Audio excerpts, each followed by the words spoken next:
उन्होंने आज मुझे ये मौका दिया यहाँ पे अपने आप को प्रेजेंट करने का। एंड बिल्कुल आरटीओ से ही मैं जरूर शुरुआत करना चाहूंगी कि हमने सोचा कि हम ही चाहने वाले हैं आरटीओ के, हमने सोचा हम ही चाहने वाले हैं आरटीओ के, लेकिन इस आरटीओ के चाहने वालों का तो पूरा काफिला निकला।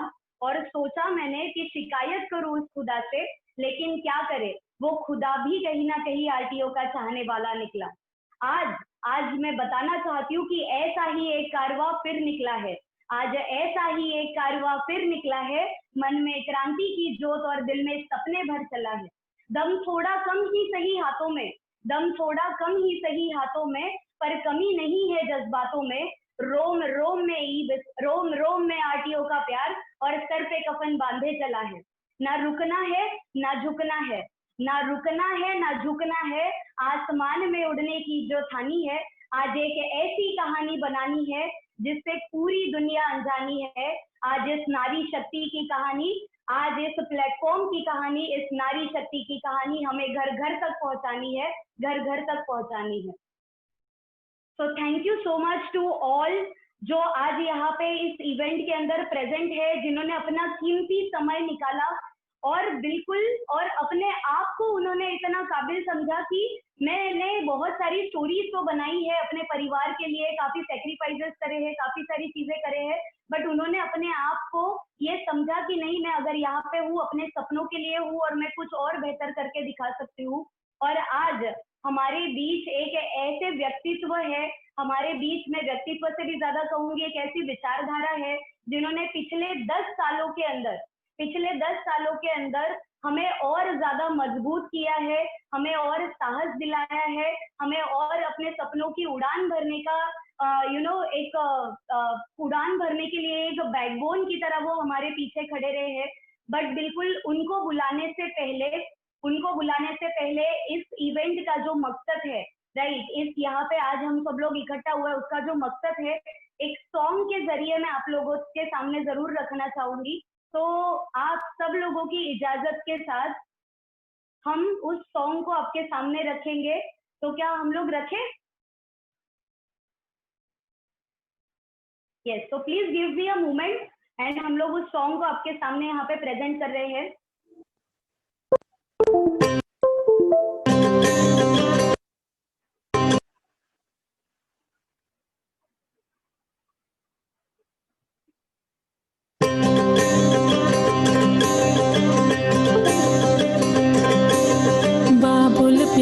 सजन सखारे सुनो मेरी मैया, बोझ नहीं मैं किसी के सर का, ना मझधार में नैया।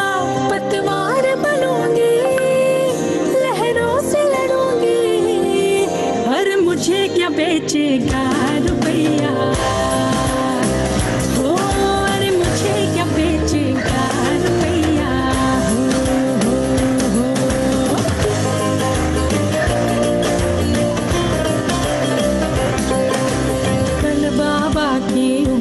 को थामे चली थी, कल बाबा की लाठी भी बन जाऊंगी।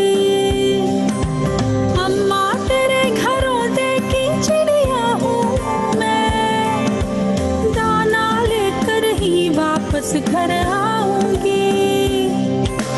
जिसकी फितरत में हैरत समाई नहीं, जिसको दौलत से ज्यादा मैं भाई नहीं, ऐसे साजन की मुझको जरूरत नहीं। ना कहने का सुन लो मुहूर्त यही, अकेली चलूंगी किस्मत से मिलूंगी, और मुझे क्या बेचेगा रुपया, हो और मुझे क्या बेचेगा रुपया।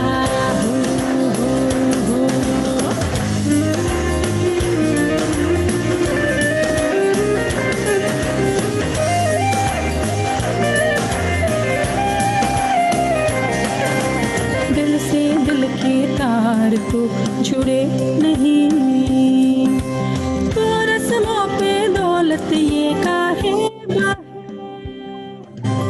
हम तो प्यार के ख्वाहिश में रिश्ते बुने, तो रिश्तों में लालच हम काहे सहे।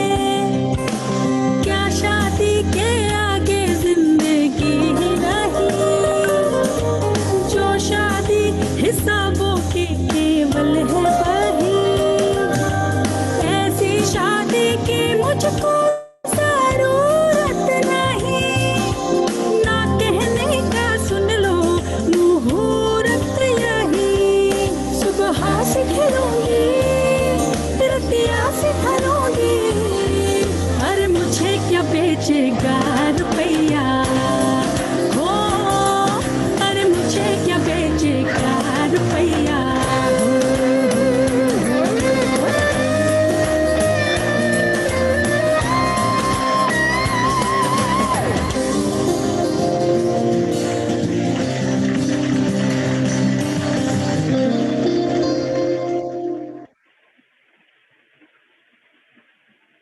Thank you so much Sneha ji हमें ये वीडियो दिखाने के लिए। एंड विश्वास मानना, जब मैं ये लिरिक्स सुन रही थी ना, एक अंदर कहीं ना कहीं एक पॉजिटिव वाइब्स आती है कि हम कुछ बड़ा करने के लिए बने हैं अपनी जिंदगी के अंदर। हम अपने सपनों के लिए बने हैं, हम अपने पेरेंट्स के सपने पूरे करने के लिए बने हैं।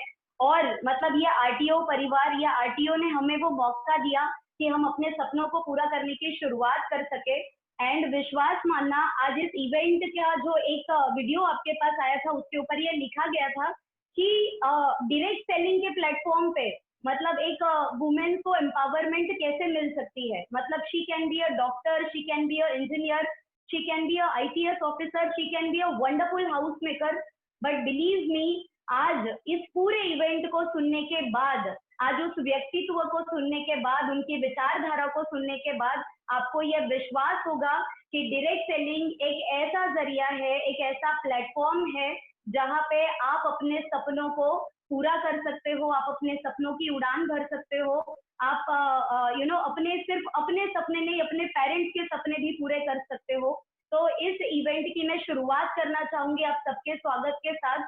एंड सबसे पहले तो मैं एक इंस्ट्रक्शन देना चाहूंगी कि प्लीज अगर कोई बॉयज अगर इस इवेंट के अंदर कनेक्टेड है तो कृपया करके वो इस इवेंट को लीव कर दे, बिकॉज काफी सारी ऐसे गर्ल्स है, काफी सारे ऐसे लेडीज है जो इस इवेंट को कनेक्ट करना चाहती है, बट जस्ट बिकॉज कि यू आर देयर आप उनको आप कनेक्ट करने का मौका दीजिए, और वो कनेक्ट नहीं हो पा रहे just because you are there. इस पूरे इवेंट की रिकॉर्डिंग होने वाली है, तो ये रिकॉर्डिंग आप लोगों तक जरूर पहुंचेगी। तो आप अपने किन्हीं भी दोस्तों तक, जो आपकी मतलब दोस्त है, लड़कियां है, और उन तक आप इस इवेंट को पहुंचाना चाहते हो, ये रिकॉर्डिंग आप तक पहुंचेगी और आप उन तक पहुंचा सकते हो। बट आज इस इवेंट को जो लोग लाइव सुनना चाहते हैं और इतने समय से इंतजार कर रहे हैं उस इवेंट का, काफी सारे लोगों का रात भर भी मुझे मैसेज आ रहा था, सुबह से मैसेजेस आ रहे हैं कि they are very excited for this event, right. तो प्लीज मतलब आप जितने भी बॉयज हैं प्लीज इस इवेंट को लेफ्ट कर दीजिए ताकि सारे लड़कियों को इस इवेंट के अंदर आने का मौका मिले। Thank you so much, right. और आप सब लोगों के इजाजत से मैं आज उस व्यक्तित्व को आपके सामने रखने जा रही हूँ। विश्वास मानना वो सिर्फ एक व्यक्तित्व नहीं है हमारे लिए, वो एक विचारधारा है, वो एक ऐसे गुरु है जिन्होंने सिर्फ मतलब सबको रास्ता दिखाया है आगे बढ़ने का, बट हमारे लाइफ में उनका एक अलग कंट्रीब्यूशन रहा है। यहाँ पे जितनी भी लड़कियां हैं डायरेक्टली और इनडायरेक्टली, हर कोई इस बात को मानेगा कि उनके लाइफ में उनका एक कंट्रीब्यूशन रहा है, उनको एक मजबूती मिली है इस परिवार के अंदर आने के बाद, उनको एक मजबूती मिली है अपने सपनों को पूरा करने के लिए, उनको एक मजबूती मिली है अपने डिसीजंस को लेने के लिए, उनको एक मजबूती मिली है अपने सपनों की उड़ान भरने के लिए। तो आज उस ऐसे व्यक्तित्व को, एक ऐसी विचारधारा को मैं आपके सामने रखने जा रही हूँ जिन्होंने डायरेक्ट सेलिंग के अंदर बड़े बड़े रिकॉर्ड्स बनाए हैं और पिछले 10 सालों के अंदर हम जैसे कई लड़कियों को एक इंस्पिरेशन दी है, एक ताकत दी है कि आज हम अपनी स्टोरी कहीं ना कहीं काफी सारे लड़कियों तक पहुंचा पाए, काफी सारे कस्बे तक पहुंचा पाए। तो एक ऐसे व्यक्तित्व को मैं यहाँ पे बुलाने की आपसे इजाजत चाहती हूँ। यस, हमारे लिए वो इंस्पिरेशनल गुरु है, he is the king of heart, दिलों के राजा। एंड मैंने उनके लिए कुछ लाइंस प्रिपेयर करी है राइट। तो आप सब लोगों के इजाजत से मैं उस लाइन से उनका स्वागत जरूर करना चाहूंगी। एक दिन ढूंढने निकली थी सपनों का आशिया, ध्यान से सुनना। एक दिन ढूंढने निकली थी सपनों का आशिया, मिला ये आरटीओ परिवार और आपका ये सुंदर सा जहां। जब भी हम भटक जाते थे, जब भी हम राह में कहीं भटक जाते थे, आप हमें सही राह दिखाते थे। आप वो इंसान है, जब हम भटक जाते थे आप हमें सही राह दिखाते थे। मुश्किल है हमें समझना, मुश्किल है हमें समझना, पर आप ये काम आसानी से कर जाते थे। चरित्र के इस पाठ को आपने हम तक पहुंचाया है।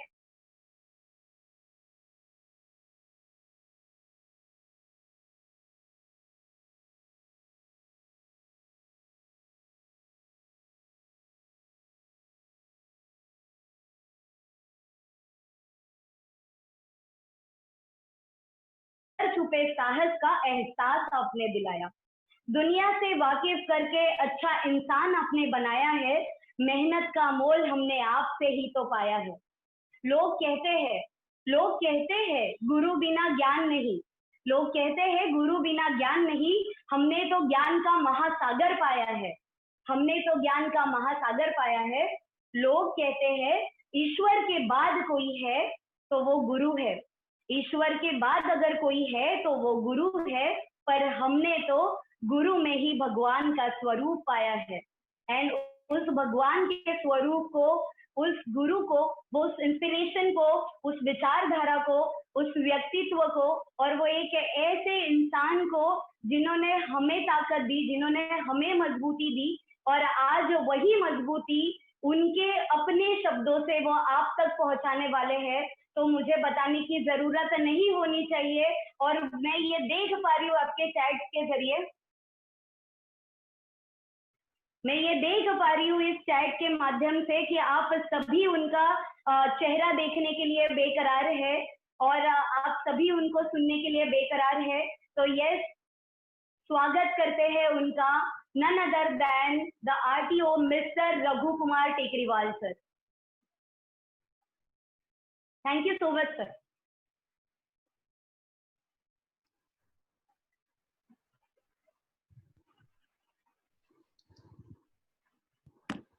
Good morning, everyone. Am I audible to each and every one of you?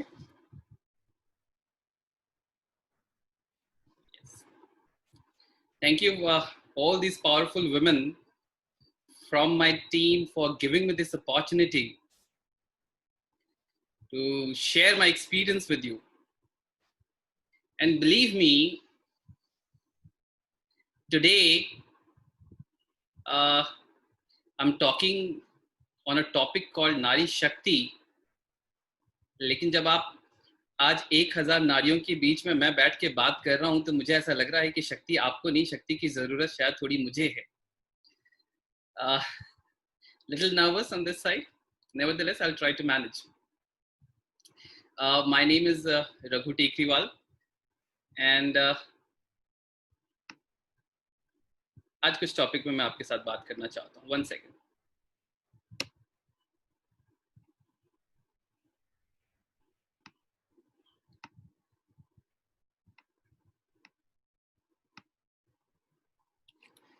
So I welcome each and every powerful women in this powerful seminar, a powerful session, which you can say today. My name is Raghu Tekriwal, and I have been privileged. मुझे मौका मिला पिछले 10 सालों में कई सारी लड़कियों के साथ किसी एक ऐसे काम के साथ जुड़ने का, जिसमें मैंने उनके पोटेंशियल को पहचाना, और जिसमें मैं ये देख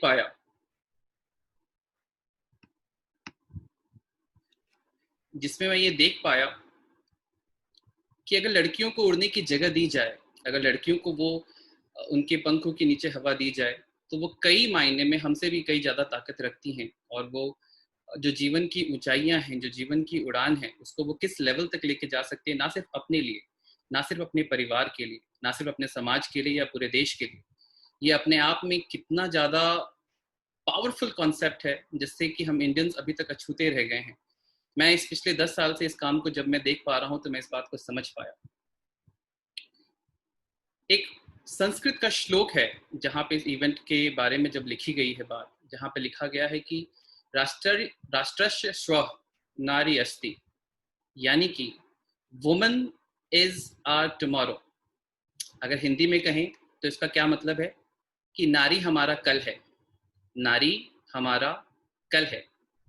मैं अगर ये पूछना चाहूं आप सब लोगों से कि अगर इस श्लोक की बात की जाए तो क्या ये श्लोक आज लिखा गया है, जहां ये बताया गया है कि नारी हमारा आज नहीं, नारी हमारा कल है? ये श्लोक तो शायद बहुत सालों पहले लिख दिया गया होगा, ये श्लोक तो शायद बहुत सदियों पहले लिख दिया गया होगा। संस्कृत में लिखा है, पुरानी बात है। पुराने काल में ये कहा गया था कि नारी किसी भी देश का या किसी भी परिवार का या किसी भी समाज का, अगर आपको उस समाज की परिस्थिति जाननी है या उस समाज की अंदरूनी ताकतों को जानना है या आप उस देश के बारे में जानना चाहते हैं कि उस देश में कितनी ताकत है, अंदर से वो देश कितना मजबूत है, तो उस देश में जाके देखो कि उस देश में नारी की स्थिति क्या है, उस देश में नारी की परिस्थिति क्या है। अगर आप देखना चाहते हैं कि परिवार में अच्छे लोग रहते हैं नहीं रहते हैं, तो अगर इस बात को अगर आप जानना चाहते हैं तो जाके देखें कि उस परिवार में नारी की स्थिति क्या है। तो ये बात तो है कि हर जगह ये बात कही गई है और बार बार ये कही गई है कि नारी हमारा कल है, और जो सालों पहले कही गई बात थी, क्या वो कल आज नहीं आ जाना चाहिए था? मेरा सवाल है ये, जिस बात को सालों पहले कर दिया गया था, क्या वो कल आज नहीं है जो आ जाना चाहिए था? या दोबारा आज भी हम यही कह रहे हैं कि नारी हमारा कल है, या कितने सालों के बाद भी हम ये कहते रहेंगे कि नारी हमारा कल है? इस कॉन्सेप्ट को देखता हूं तो कई सारे धर्मों में, कई सारे समाज के नियमों में, कई सारे पुरुषों के नियमों में नारी को इस तरीके से बांधा गया है जहां पे ये तो बताया गया है कि नारी हमारे देश में देवी की भूमिका रखती है, लेकिन जब हम आसपास पलट के देखते हैं, जब हम आसपास अपने घरों में देखते हैं, जब आसपास हम अपने मोहल्लों में देखते हैं या दूसरों के घरों में देखते हैं, कितने घरों में हमें नजर आता है कि नारी को देवी की तरह ट्रीट किया जा रहा है। कितने घरों में हमें नजर आता है कि नारी को वो जगह मिल रही है जिसको वो डिजर्व करती है।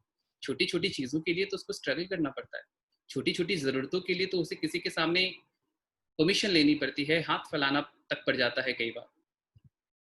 तो ये बात तो है कि हमारे धर्मों में नारी को देवी का तो रूप दिया गया, लेकिन एक बराबरी का हिस्सा जो इंसान के रूप में उसे मिलना चाहिए था, आज भी वो उस बराबरी के हिस्से से अछूती रह गई है। हाँ, देवी जरूर है घरों में, ग्रंथों में, बातों में, हर जगह उसे देवी का हिस्सा दिया गया।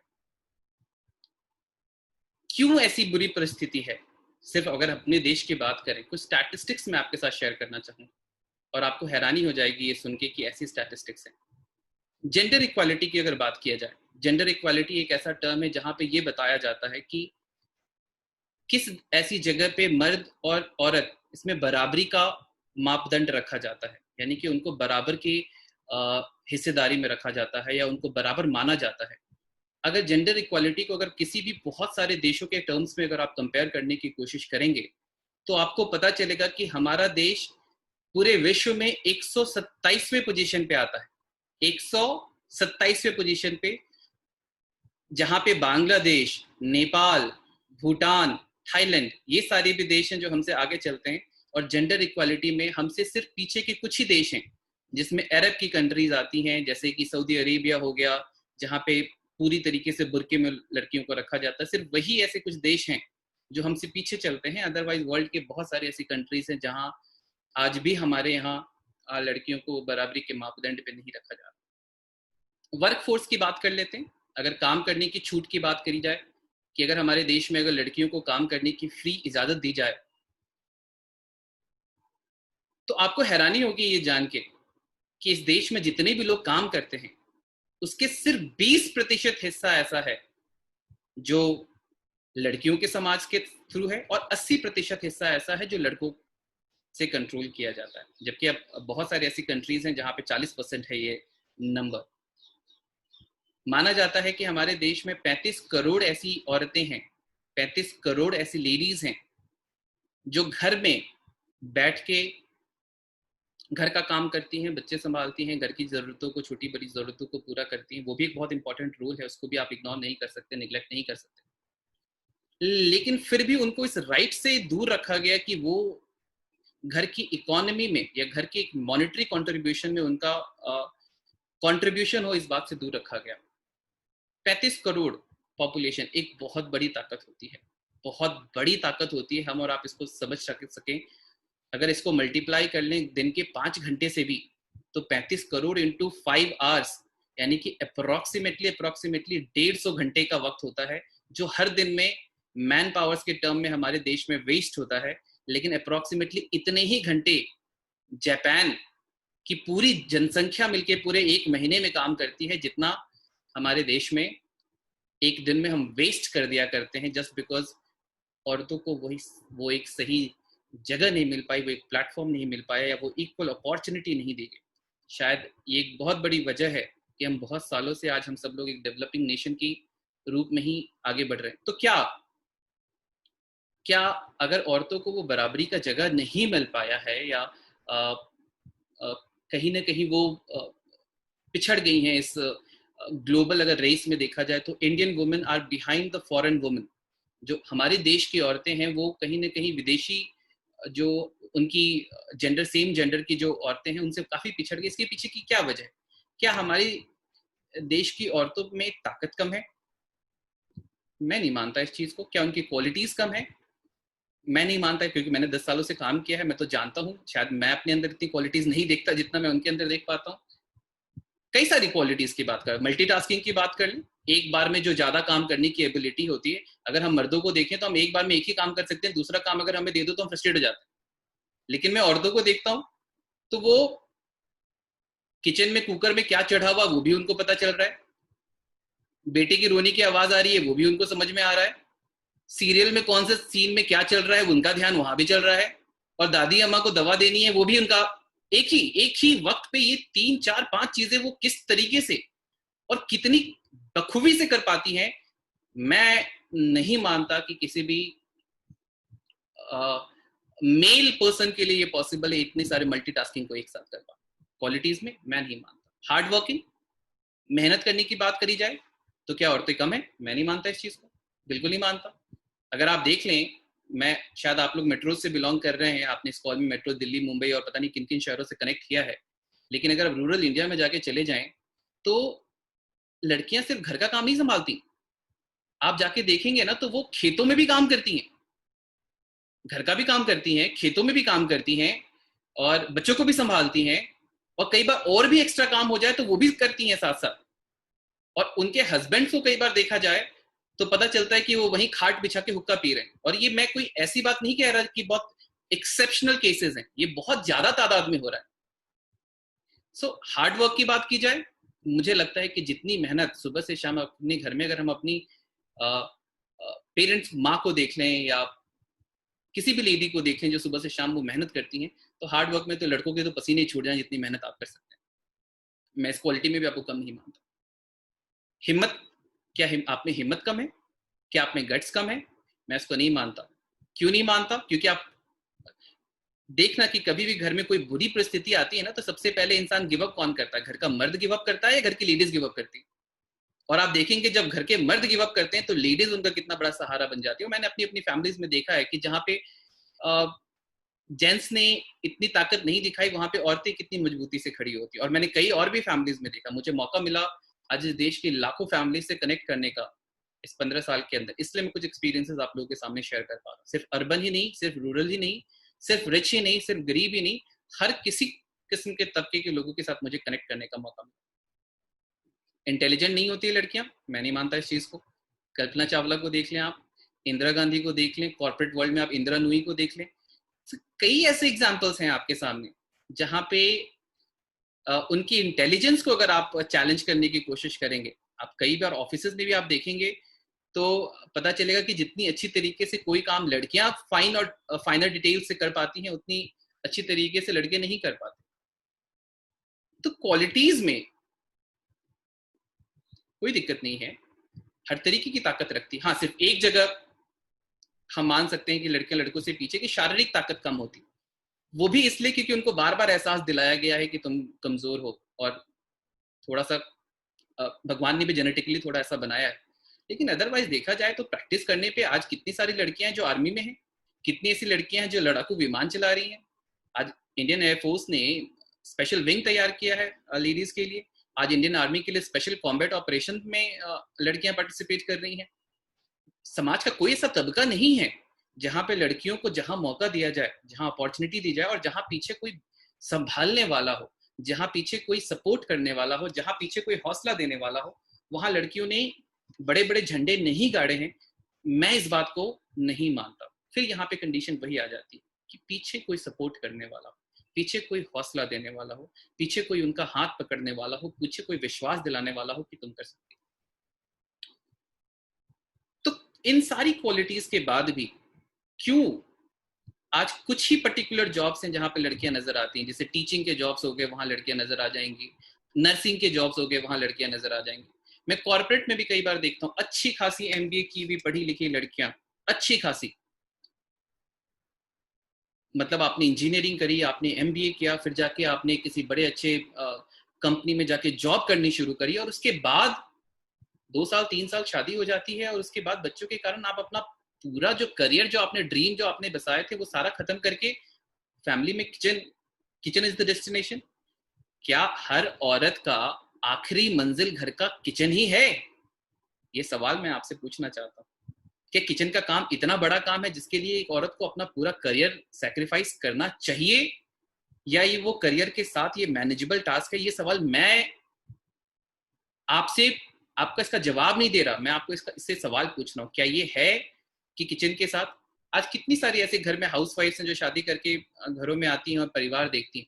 मैं जानता हूं कि 9 बजे से पहले उनके पास बहुत सारा काम होता है, जब तक उनके हस्बैंड और बच्चे ऑफिस नहीं चले जाते या स्कूल्स नहीं चले जाते। 5 बजे के बाद उनके पास बहुत सारा काम होता है, जब उनके हस्बैंड्स के आने का टाइम होता है। लेकिन बीच में ये 9 से 5 का वक्त क्या करती हैं हमारे देश की बहुत सारी लेडीज? टीवी पे क्राइम पेट्रोल देखते हैं, और क्राइम पेट्रोल देखने का तो ये नतीजा है कि अगर आप उसको 1 महीने तक लगातार देख लो तो आपको लगने लगेगा कहीं मेरा पति ही क्रिमिनल तो नहीं है। इस हद तक वो आपके जहन में बैठ जाती है, आपको हर दूसरा इंसान कातिल ही लगता है। अपने बच्चों के दोस्तों पे भी आप शक की नजर से देखते हैं कि भाई ये आपको कहीं गुमराह करके आपको कहीं लेके तो नहीं जाएगा। सतर्क रहें और सुरक्षित रहें। ये शब्द दिन में पता नहीं कितनी बार आपके कानों में गूंजता है कि सतर्क रहें और सुरक्षित रहें। ठीक है, सुरक्षित रहना है, लेकिन क्या ये सतर्क रहना, सुरक्षित रहना आपके दिमाग में जिस चीज को आप बार बार देखोगे, क्राइम हर जगह है, दर्द दुनिया में हर जगह है, लेकिन अगर किसी दर्दनाक जगह को हम बार बार देखते रहें तो पता चला दूसरे की जिंदगी का दर्द कब अपनी जिंदगी में आ गया इस बात का एहसास ही नहीं होगा।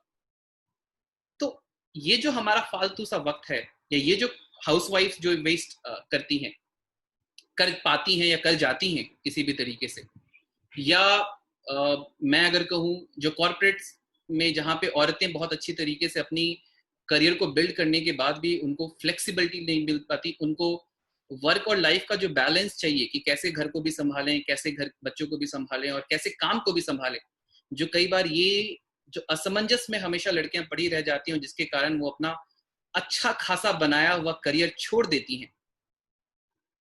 क्या ऐसी सिचुएशंस में क्या कोई सोल्यूशन नहीं है? मैं नहीं मानता कि दुनिया में अगर प्रॉब्लम है तो सोल्यूशन नहीं है। प्रॉब्लम बहुत है, एक प्रॉब्लम खत्म होगी तो दूसरी भी आएगी, लेकिन ये भी मैं मानता हूं कि जिस इंसान के अंदर प्रॉब्लम को सॉल्व करने को और प्रॉब्लम को देखने के बाद उसको सोल्यूशन की तरफ पहुंचाने का नजरिया है ना, तो वो हर बात एक एक करके चैलेंज की तरह उसको सॉल्व करता चला जाता है। क्यों ऐसी दिक्कतें हैं? क्यों ऐसा सोचा जाता है? क्यों ऐसे लड़कियां पीछे रह जाती हैं? एक बहुत बड़ी वजह तो ये लगता है कि समाज की विचारधारा, जहाँ पे आज बहुत सारी इंडियन ऐसी फैमिलीज है जहाँ पे ऐसा माना जाता है कि ज्यादा पढ़ लिख के क्या होगा, अल्टीमेटली तो घर ही संभालना, चौका चूल्हा ही संभालना है, अल्टीमेटली चौका चूल्हा ही संभालना है। क्यों भाई? क्यों? क्या मतलब आज इंडिया में पढ़ी हुई गांव की किसी लड़की का ड्रीम नहीं है कि वो अमेरिका जाके काम कर सके, कनाडा जाके काम कर सके? और इसमें मैं बहुत ज़्यादा रिस्पॉन्सिबल और बहुत ज़्यादा इस चीज़ के लिए ब्लेम करना चाहता हूँ पेरेंट्स का, जहाँ पे पेरेंट्स की भी विचारधारा आज के युग में भी इसी तरीके की है, जहाँ पे लड़कियों को इस तरीके से डिफ्रेंशिएट किया जाता है कुछ फैमिलीज में। और मैं आपको बताना चाहता हूँ कि हो सकता है कि आपके घर के बच्चे लड़के उतना अच्छा ना कर पाए, लेकिन अगर आप अपनी लड़कियों को ताकत दोगे और उन पर विश्वास दिखाओगे ना, तो पता नहीं वो कहाँ से कहाँ आपके और आपके परिवार के जीवन को लेके चली जाएंगे, आपको इस बात का एहसास भी नहीं है। और ये मैंने अपनी आंखों के सामने और अपने जीवन में कई बार होते हुए देखा है, इसलिए मैं आपके साथ शेयर कर पा रहा हूँ। एक तो है कि समाज की विचारधारा में दिक्कत है, ये बात भी है, जहाँ पे लोगों को लगता है कि लड़कियों का काम किचन तक है, ज्यादा पढ़ लिख के क्या करना, करियर बना के क्या करना, उसमें प्रॉब्लम। दूसरी प्रॉब्लम लड़कियों में भी है कि वो एक्सेप्ट कर लेती हैं इस चीज को, वो एक्सेप्ट कर लेती हैं कि आपका जीवन वहीं तक सीमित है। आपके इस एक्सेप्टेंस ने, आपके इस हर बात को मान लेने के इस एटीट्यूड ने आप कभी देखे कि आपने आपको अपने जीवन में कहां पहुंचा दिया। छोटे होते हैं, हमारे बचपन में हमारे फैसले माँ बाप लेते हैं, लेना भी चाहिए, अच्छे बुरे का बहुत अच्छा ज्ञान है उनको। थोड़ा और बड़े होती हैं लड़कियां, फिर उनके फैसले उनके भाई लेने लगते हैं। थोड़े और बड़े होते हैं, उनके फैसले बॉयफ्रेंड लेने लगते हैं। और बड़े होते हैं, शादी होती है, पति लेते हैं। और बड़े हो जाते हैं, उसके बाद उनकी जिंदगी के फैसले बच्चे लेते हैं। तो आपकी पूरी जिंदगी के फैसले, चाहे आप जब छोटी थी तब से, या जब बड़ी भी हो गई तब भी, आपने कब अपनी जिंदगी के बारे में सोचा? आपने कब ऐसा कोई फैसला लिया जिसमें अच्छा भी हुआ तो उसके जिम्मेदार आप हैं, और जिसमें बुरा भी हुआ तो उसके जिम्मेदार आप हैं?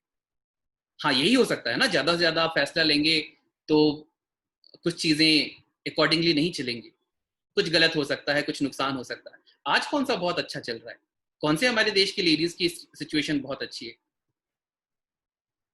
हाँ, ताकतों के मामले में, क्वालिटीज के मामले में मैं दोबारा कहना चाहूंगा कि विजन अगर अच्छा हो, अगर देखना है, और पैसों का सही इस्तेमाल कैसे होना चाहिए, अगर ये देखना चाहिए, तो लड़कियों की ताकत अगर देखी तो डिमोनेटाइजेशन में याद आ गया, जहां पे हमारे घर में पतियों की इनकम कुछ नहीं थी, लेकिन लेडीज के पास से कितना सारा पैसा निकला। तो पैसे की संभालने की कला भी उनके पास बहुत खतरनाक है। तो बिजनेस करने के लिए तो यही सारी क्वालिटीज लगती है, एंटरप्रेन्योरशिप के लिए तो यही सारी क्वालिटीज लगती है, फिर भी लड़कियां पिछड़ी। 20% इज द नंबर। 20%, 80% लड़के काम करते हैं और 20%। और इसकी जो सबसे बड़ी वजह और सबसे बड़े जिम्मेदार अगर मैं किसी को देना चाहूंगा, समाज तो करता ही है। हर एक इंसान जो गिरी भी है, जो दबी भी है, जो कुचली भी है, जब वो उठना चाहेगा तो समाज उसको फिर से दबाने की कोशिश करेगा, because the society does not want any change.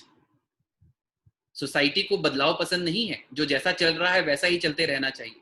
इस सिस्टम को डिस्टर्ब नहीं करना है, इस बैलेंस को डिस्टर्ब नहीं करना है। जो लिखा गया है उसी तरीके, जो सदियों से चलता आ रहा है उसी तरीके। लेकिन आप किसी भी चीज को बहुत ज्यादा देर तक तो नहीं दबा सकते। तो ये जो फैसले हमारे आज तक किसी और ने लिए हैं, अगर ये फैसले लेने की जिम्मेदारी और इस फैसले लेने की रिस्पॉन्सिबिलिटी और इस फैसले पे खड़े होने की आपकी हिम्मत और गट्स अगर आप दिखाएं, तो मुझे लगता है कि लड़कियों के पास आज मार्केट में और बाहर इतनी ज्यादा अपॉर्चुनिटीज हैं कि आपका जीवन सिर्फ एक छोटे से किचन में ना खत्म हो जाए, छोटे से घर की चार दीवारी में ना खत्म हो जाए। लॉकडाउन तो आज पूरी दुनिया के लिए आज आया है, औरतों के लिए तो सदियों से चलता आ रहा है। Yes no, you have been lockdown, हमेशा से आपको लॉकडाउन, तुम ये नहीं जाओगे, तुम वहां नहीं जाओगे, तुम ये नहीं करोगे। एक कंसर्न है कि आपकी सिक्योरिटी, बिल्कुल जेन्युइन बात है, आपकी सिक्योरिटी इंपॉर्टेंट है कि आप कहीं कुछ गलत ना हो जाए लड़कियों के साथ, कंसर्न है ये, और इस बात का ध्यान रखना चाहिए। बट मुझे ऐसा लगता है कि जब बहुत ज्यादा कम लड़कियां घर से बाहर निकलती है तो उनके लिए और खतरनाक है। जब ज्यादा से ज्यादा लड़कियां बाहर निकलेगी तो किसी की हिम्मत नहीं होगी किसी लड़की की तरफ बुरी आंख दिखाने की। किसी समाज में, जिस समाज में किसी चीज को बहुत ज्यादा, और अगर क्राइम की बात अगर आप करें, नंबर आप उठा के देख लें, गूगल पे सर्च कर लें, जितना क्राइम लड़कियों के साथ घर के बाहर नहीं होता, उससे ज्यादा क्राइम घर के अंदर होता है। आप गूगल पे उठा के देख लीजिए, ये नंबर है। तो अगर आप सुरक्षित करने की बात कर रही हैं लड़कियों की, और सिर्फ इस वजह से अगर हमारे घर की लड़कियों को घरों में बंद करके रखा जा रहा है, आप बहुत ज्यादा गलत हैं, क्योंकि आपको इस बात का एहसास नहीं है कि ज्यादा सुरक्षित वो बाहर जाके, अगर आपने उसको इस बात का एहसास ही दिला दिया कि तुम कमजोर हो, तुम कमजोर हो, तुम कमजोर हो, तो वो अपनी सुरक्षा घर के अंदर भी नहीं कर सकती। लेकिन अगर आपने उसको बार बार इस बात का एहसास दिलाया कि तुम में मजबूती है, तुम ताकतवर हो और तुम किसी से भी लड़ सकती हो, तो अपनी सुरक्षा घर में तो क्या, बाहर में भी जाके दुनिया को 4 थप्पड़ लगा के बता सकती है कि भाई अपनी हैसियत में रहो, और तुम जहां हो वहीं हो, मैं जहां हूं मैं वहां हूं। तो ये सिर्फ ये जो डरा हुआ लड़कियों का समाज है, इसने कुछ बुरे तत्वों को हिम्मत दी है कि वो उनके साथ बुरा कर सके। अगर हमने ताकत दे दी लड़कियों को तो मुझे नहीं लगता कि किसी की हिम्मत होगी। आप कोई आपके साथ बदतमीजी करता, पब्लिकली चिल्ला के देख लो, हवा निकल जाती है सामने वाले की। ये सुनो, बिल्कुल हवा। लेकिन वो चिल्लाने की जो हिम्मत है, जो ताकत है, जो आपके अंदर से आनी चाहिए, वो फैमिली वाले ने दबा दी। वो दबा दी गई आपके अंदर कि नहीं, तुम कमजोर हो, तुम बोल नहीं सकते, तुम घबरा जाते हो, कोई भी गलत सिचुएशन आने पे घबरा जाते हो। वो जो घबराहट है वो आपको कमजोर बना रही है। आप कमजोर कभी थे ही नहीं। आपका नाम तो ग्रंथों में शक्ति का रूप लिखा गया, शक्ति, ताकत। उस ताकत को दोबारा पहचानने के लिए एक ऐसे माहौल की जरूरत है जहां पे जगह मिले लड़कियों को ऊपर उठने के लिए, जहां पे जगह मिले कि लड़कियों को इस बात का एहसास हो कि तुम किसी भी दुनिया के फील्ड में आप किसी भी इंसान से कम नहीं। और मैं यकीन के साथ कर सकता हूं कि अगर आपने सिर्फ इस एहसास को अगर अपने जीवन में ले लिया तो आप एक बदला हुआ समाज देखेंगी। और इसकी शुरुआत किसी बड़े लेवल पे हो या ना हो, हम और आप मिलके बहुत छोटे छोटे लेवल पे, छोटे छोटे घरों में, अपने घरों से कर सकते हैं। बड़ा चेंज गवर्नमेंट बाद में लाएगी, बड़ा चेंज हमें हमारे घरों से लेके आना पड़ेगा। आज मैं इसलिए आपके साथ ये बात कर पा रहा हूँ, शायद मैं अकेला होता तो नहीं बोल पाता, लेकिन आप आज 1000 औरतों ने मुझे वो ताकत दी है कि मैं आपके साथ वो बातें शेयर कर सकूं। और पता नहीं एक एक औरत, आप एक एक लेडी जो इस कॉल में कनेक्टेड, न जाने कितने हजारों लोगों तक इस मैसेज को पहुंचाएगी।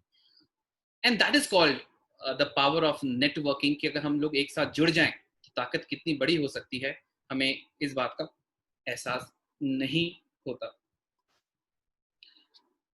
एक नीड है फाइनेंशियल इंडिपेंडेंस की, जिसको हम इग्नोर करते हैं।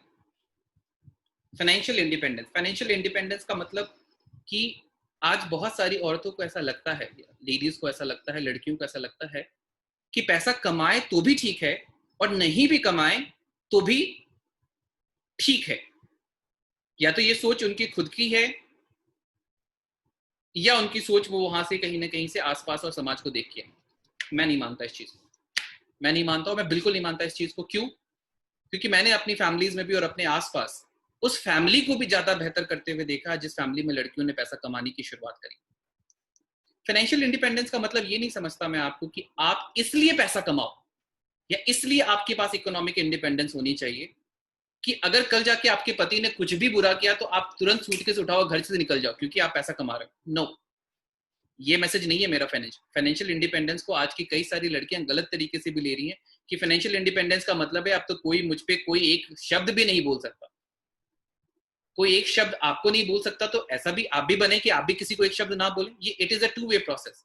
बट फाइनेंशियल इंडिपेंडेंस को मैं इस तरीके से समझता हूं कि आपको इसलिए फाइनेंशियली इंडिपेंडेंट होना चाहिए ताकि आप जिस घर में आप रहते हैं उस घर की लाइफस्टाइल और बेहतर हो सके। एक इंसान कमाने वाला है, एक से भले दो होते हैं, यस और नो, एक से भले दो होते हैं। अगर एक इंसान कमाने वाला है और उस पर 5 लोगों की जिम्मेदारी है और घर बड़ी मुश्किल से चल रहा है, अगर शुरुआत से अगर ये कॉन्शियसनेस रहे हमारे अंदर कि दोनों घर भी संभालेंगे, दोनों घर का भी काम करेंगे और दोनों बाहर का भी काम करेंगे, तो घर में ज्यादा पैसा आएगा, लाइफस्टाइल अच्छी होगी, ज्यादा अच्छे घर में रह पाएंगे। शायद अगर आज बाइक पे घूमते हैं तो घर में कार आ सकती है।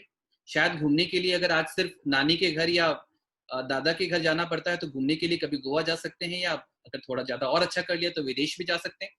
तो एक अच्छी जिंदगी अपने परिवार को देने के लिए इसलिए फाइनेंशियल इंडिपेंडेंस होने की जरूरत है। आप पैसा कमाएंगी तो सिर्फ आपका परिवार स्ट्रांग नहीं बनेगा, सिर्फ आप स्ट्रांग नहीं बनेंगे, आपका परिवार सिर्फ स्ट्रांग नहीं बनता, आपके आसपास का समाज स्ट्रांग बनता है। एक लड़की अच्छा करती है, वो आने वाली कई जनरेशंस को इंप्रूव करती है, अपने आसपास के कई जनरेशंस को इंस्पायर करती है, समाज को इंस्पायर करती है।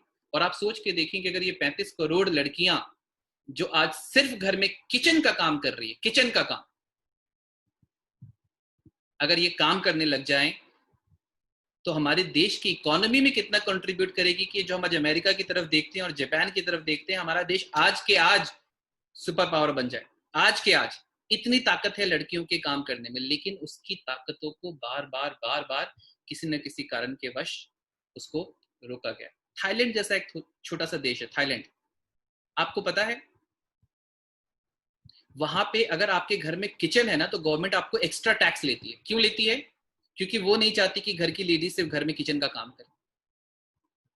तो बाहरी खाना होता है, बाहरी सब कुछ होता है, और बाहरी दोनों पूरी फैमिली के लोग करते हैं। कई बार टैक्सी भी चला रहे हैं तो मैंने देखा है कि औरत और हस्बैंड दोनों साथ में मिलके टैक्सी चला रहे हैं, आगे दोनों बैठे हैं और पीछे सवारियां चल रही हैं। तो इस तरीके का समाज जहां पे आप इक्वल पार्टिसिपेंट हैं हर चीज में, घर में भी और बाहर भी, ये एक बेहतर समाज हो सकता है, बेहतर परिवार हो सकता है, और बेहतर देश बनाने में आप एक कंट्रीब्यूशन कर सकते हैं। ये मेरा बहुत स्ट्रॉन्ग बिलीफ है इस चीज पे। अगर आप सब लोग मेरी इस बातों से अग्री करते हैं तो थम्स अप करना चाहिए आपको। Thumbs up, I can see in the chat box. Thank you. तो अगर आप इस बात को मानते हैं कि फाइनेंशियल इंडिपेंडेंस जरूरी है, और हाउस वाइफ्स हैं, वो कई बार उनके पास ऐसे ऑप्शंस नहीं हो पाते कि वो क्या काम करें, कॉर्पोरेट्स में कई बार लोगों को अच्छा खासा करियर बनाने के बाद भी जॉब छोड़ना पड़ जाता है। तो मैं अपना एक्सपीरियंस आज आप लोगों के साथ, इसलिए मैं इंस्पायर भी हुआ इस कॉल में आने के लिए, क्योंकि मैंने देखा कि एक ऐसी इंडस्ट्री है, एक ऐसी जगह है, एक ऐसा प्लेटफॉर्म है जहां पे मैंने लड़कियों को बहुत ज्यादा अच्छी तरीके से तरीके करते हुए देखा है, और एक ऐसा प्लेटफॉर्म है जो मुझे लगता है कि बहुत ज्यादा सूटेड है लड़कियों के लिए, जहां पे बहुत ज्यादा फ्लेक्सिबिलिटी है, और जो भी प्रॉब्लम लड़कियां अपनी जिंदगी में शुरुआत से लेके आने वाले कल फ्यूचर तक के लिए भी देखती हैं, उन सारी प्रॉब्लम्स का सोल्यूशन अगर मैं कहीं देखता हूं तो मैं इस इंडस्ट्री के बारे में, इस इंडस्ट्री में आप लोगों के साथ शेयर करना चाहता हूं कि इस इंडस्ट्री को डायरेक्ट सेलिंग का नाम दिया गया है। ये कैसी इंडस्ट्री है? ये एक ऐसी इंडस्ट्री है जहां पे अलग अलग दो एक्सट्रीम विचारधारा की अंडरस्टैंडिंग है लोगों की। कुछ लोग तो कहते हैं कि ये बेकार काम है, कुछ लोग तो कहते हैं कि ये इतना बेकार काम है खुद भी नहीं करते, और दूसरों को भी मना करते हैं कि तुम ये काम कभी मत करना, शायद ठीक से जानते नहीं हैं। कुछ ऐसे लोग हैं जो कहते हैं कि पूरी जिंदगी यही काम करूंगा, भले ही यहां से 1 रुपया आए या ना आए। ये भी अजीब तरीके का एक्सट्रीम थॉट है। कुछ लोग तो कहते हैं कि पूरी जिंदगी यही काम करूंगा, पैसा ना भी आए तो भी चलेगा, उनको इतना अच्छा लगता है। और कुछ लोग जिनको ये समझ में ही नहीं आता कि भाई ये लोग इतने पागल क्यों हैं, उनको बात समझ में ही नहीं आती। तो शायद ठीक तरीके से वो इस इंडस्ट्री को नहीं जानते, शायद ठीक तरीके से उस डायरेक्ट सेलिंग को नहीं समझते। मैं थोड़े से शब्दों में आपको डायरेक्ट सेलिंग समझाना चाहता हूं कि क्या होती है। डायरेक्ट सेलिंग एक ऐसा बिजनेस होता है जहां पे किसी भी सामान को या किसी भी सर्विस को जो आपको अच्छी लगे, दुनिया में एक चीज बहुत ह्यूमन फितरत होती है हमारी कि हमें जो भी चीज अच्छी लगती है हम उसको दूसरों के साथ बताने में इंटरेस्टेड होते हैं कि कोई दुकान अच्छी है, कोई कॉलेज अच्छा है, कोई स्कूल अच्छा है, कोई है ना, आपको पता चला कि किसी दूसरे के घर में लड़की अच्छी है तो अपने घर की किसी लड़की से शादी करवाने की वो भी इच्छा बड़ी स्ट्रांग रहती है हमारे यहाँ, क्योंकि हमें अच्छा लगता है कि हम बताएं कि कोई चीज अच्छी हो। अगर ये एग्जैक्टली इसी कॉन्सेप्ट पे बेस्ड है कि अगर मैंने किसी सामान को, मुझे किसी ने बताया कि ये चीज अच्छी है, मैंने उसको दूसरों के साथ शेयर किया, और जब मैंने उसके साथ इस चीज को शेयर किया वो हमारा पार्टनर बन गया इस बिजनेस में। जब वो हमारा पार्टनर बन गया इस बिजनेस में तो वो जितनी भी परचेजिंग करता है, ये वो सामान खरीदता है, उसका थोड़ा इंसेंटिव मुझे मिलता है। अगर उसको अच्छा लगा वो किसी और के साथ भी शेयर करता है, तो जो फायदा है सामने वाले को तो है, उसको भी है, थोड़ा आपको भी। और इस तरीके से एक बहुत स्ट्रॉन्ग नेटवर्क बनाने की कैपेबिलिटी रहती है इस बिजनेस के अंदर, जहां बहुत ज्यादा पैसा किसी भी प्रोडक्ट को आप तक पहुंचाने में बड़ी बड़ी कंपनीज के ब्रांड मैनेजर्स के पास जाता है, जहां बहुत ज्यादा पैसा किसी भी कंपनी के प्रोडक्ट को आप तक पहुंचाने में एडवर्टीजमेंट में जाता है, शाहरुख खान, सलमान खान, कटरीना कैफ, इन लोगों की जेब में जाता है, क्योंकि वो प्रोडक्ट अच्छा है या बुरा है इस बात का तो हमें इल्म ही नहीं होता, लेकिन हम टीवी पे ऐड देखते हैं, इस वजह से खरीद लेते हैं, क्योंकि हमें लगता है कि शाहरुख कह रहा है और सलमान कह रहा है तो अच्छा ही होगा। और यही हमारी कॉमन विचारधारा है, हमें तो ये पता नहीं है कि उस डब्बे के अंदर चीज क्या भरी गई। डायरेक्ट सेलिंग एक ऐसा बिजनेस है क्योंकि आपका जानने वाला आपको देता है तो वो प्रोडक्ट कभी खराब नहीं होता, वो हमेशा अच्छा ही प्रोडक्ट आपके साथ शेयर करता है। और जब अच्छी चीज आपके साथ शेयर होती है तो आप एक अच्छे कंज्यूमर भी बनते हैं, एक इन्फॉर्म्ड कंज्यूमर भी बनते हैं, और आप जिसको भी शेयर करते हैं उसके लिए भी एक अच्छा डिसीजन ले रहे होते हैं। तो ये एक ऐसा बिजनेस है जिसको आप कह सकते हैं कि गृह उद्योग टाइप का, कि घर से ही कर रहे हैं और घर में ही इसको बढ़ाते बढ़ाते एक बहुत अच्छी इनकम का सोर्स अपने घर में जनरेट कर पाते हैं। मैं फिर भी आपको कहना चाहूंगा कि डायरेक्ट सेलिंग में पैसा कमाना, इस बिजनेस में पैसा कमाना हमारे लिए हमेशा सेकेंडरी होता है, लेकिन इसके बावजूद बहुत सारे लोग इस बिजनेस से जुड़ रहे हैं और बहुत तेजी से आगे बढ़ रहे हैं। उसकी खास वजह कुछ होती है। क्यों ये बिजनेस लड़कियों के लिए, औरतों के लिए और इनफैक्ट सबके लिए बहुत अच्छा काम है, बहुत अच्छा प्रोफेशन, इसके कुछ कारण है जो मैं आपके साथ शेयर करना चाहता हूँ। पहला कारण तो ये कि एक ऐसा बिजनेस है जिसमें बहुत ज्यादा पैसा लगाने की जरूरत नहीं है। अगर आप कोई भी काम शुरू करें तो पता चलता है कहीं पे 5 लाख लगाना है, कहीं पे 10 लाख लगाना है, कहीं पे 15 लाख रुपए लगाने, जहां पे अच्छी अच्छी हाउस वाइफ और कॉर्पोरेट किसी के पास इतना पैसा नहीं होता कि वो इन्वेस्ट कर पाए ताकि कोई काम शुरू हो पाए। इन्वेस्टमेंट की लागत के डर से ही बहुत सारे लोग काम करने से पीछे हट जाते हैं। वहीं डायरेक्ट सेलिंग हमारी मदद क्यों करता है? क्योंकि एक ऐसा बिजनेस है, अगर आपके पास लाख रुपया है आप वहां से भी शुरू कर सकते हैं, नहीं है 50,000 भी है आप शुरू कर सकते हैं, नहीं है 20,000 भी है तो आप वहां से शुरू भी कर सकते हैं। आपके पास थोड़े से भी पैसे हैं, आप वहां से घर बैठे बैठे अपना ये काम शुरू कर सकते हैं। क्योंकि इस बिजनेस की इन्वेस्टमेंट कुछ नहीं है, इस बिजनेस में 1 रुपए का रिस्क नहीं है, इस बिजनेस में 1 रुपए का लॉस नहीं है। कभी भी हम कोई नया काम शुरू करते हैं तो हमेशा डर लगता है कि लॉस तो नहीं हो जाएगा, हमेशा ये डर लगता है कि कहीं जो हमने इन्वेस्टमेंट की है कहीं वो डूब तो नहीं जाएगी। बट ये बिजनेस उस डर को आपकी जिंदगी से खत्म करता है कि जब कुछ लगाया ही नहीं तो डूबने का खतरा ही नहीं। ठीक है, पहली चीज तो ये हो गई। दूसरी चीज इस बिजनेस की मुझे अच्छी लगती है कि इस बिजनेस को करने के लिए, जैसे आप दुनिया में कोई भी काम करने जाएं तो ऐसा लगता है कि इस काम को करने के लिए सीखना पड़ेगा, या तो कोई डिग्री चाहिए, या तो कोई क्वालिफिकेशन चाहिए, या तो कुछ एक्सपर्टीज चाहिए। कोई भी छोटा सा काम, आपको कुछ ना कुछ क्वालिटीज चाहिए, तब जाके आप उस काम को कर सकते हैं। ये काम इतना अच्छा है, मैं आपको बताना चाहूँ कि इस काम को करने के लिए आपको किसी क्वालिफिकेशन की जरूरत नहीं, इस काम को करने के लिए आपको किसी एक्सपर्टीज की जरूरत नहीं है। अगर आप लेमैन भी, अगर आपको कुछ भी नहीं आता, आपको पता चलेगा कि आप एक ऐसे समाज के सर्कल में आ गई हैं जहां पे अगर आपको कुछ भी नहीं आता तो पूरी दुनिया आपको निग्लेक्ट कर देगी, लेकिन यहाँ के लोग आपको अपनाएंगे क्योंकि वो कहेंगे कि अगर कुछ नहीं आता तो मोस्ट वेलकम, हम आपको सिखाने के लिए रेडी हैं।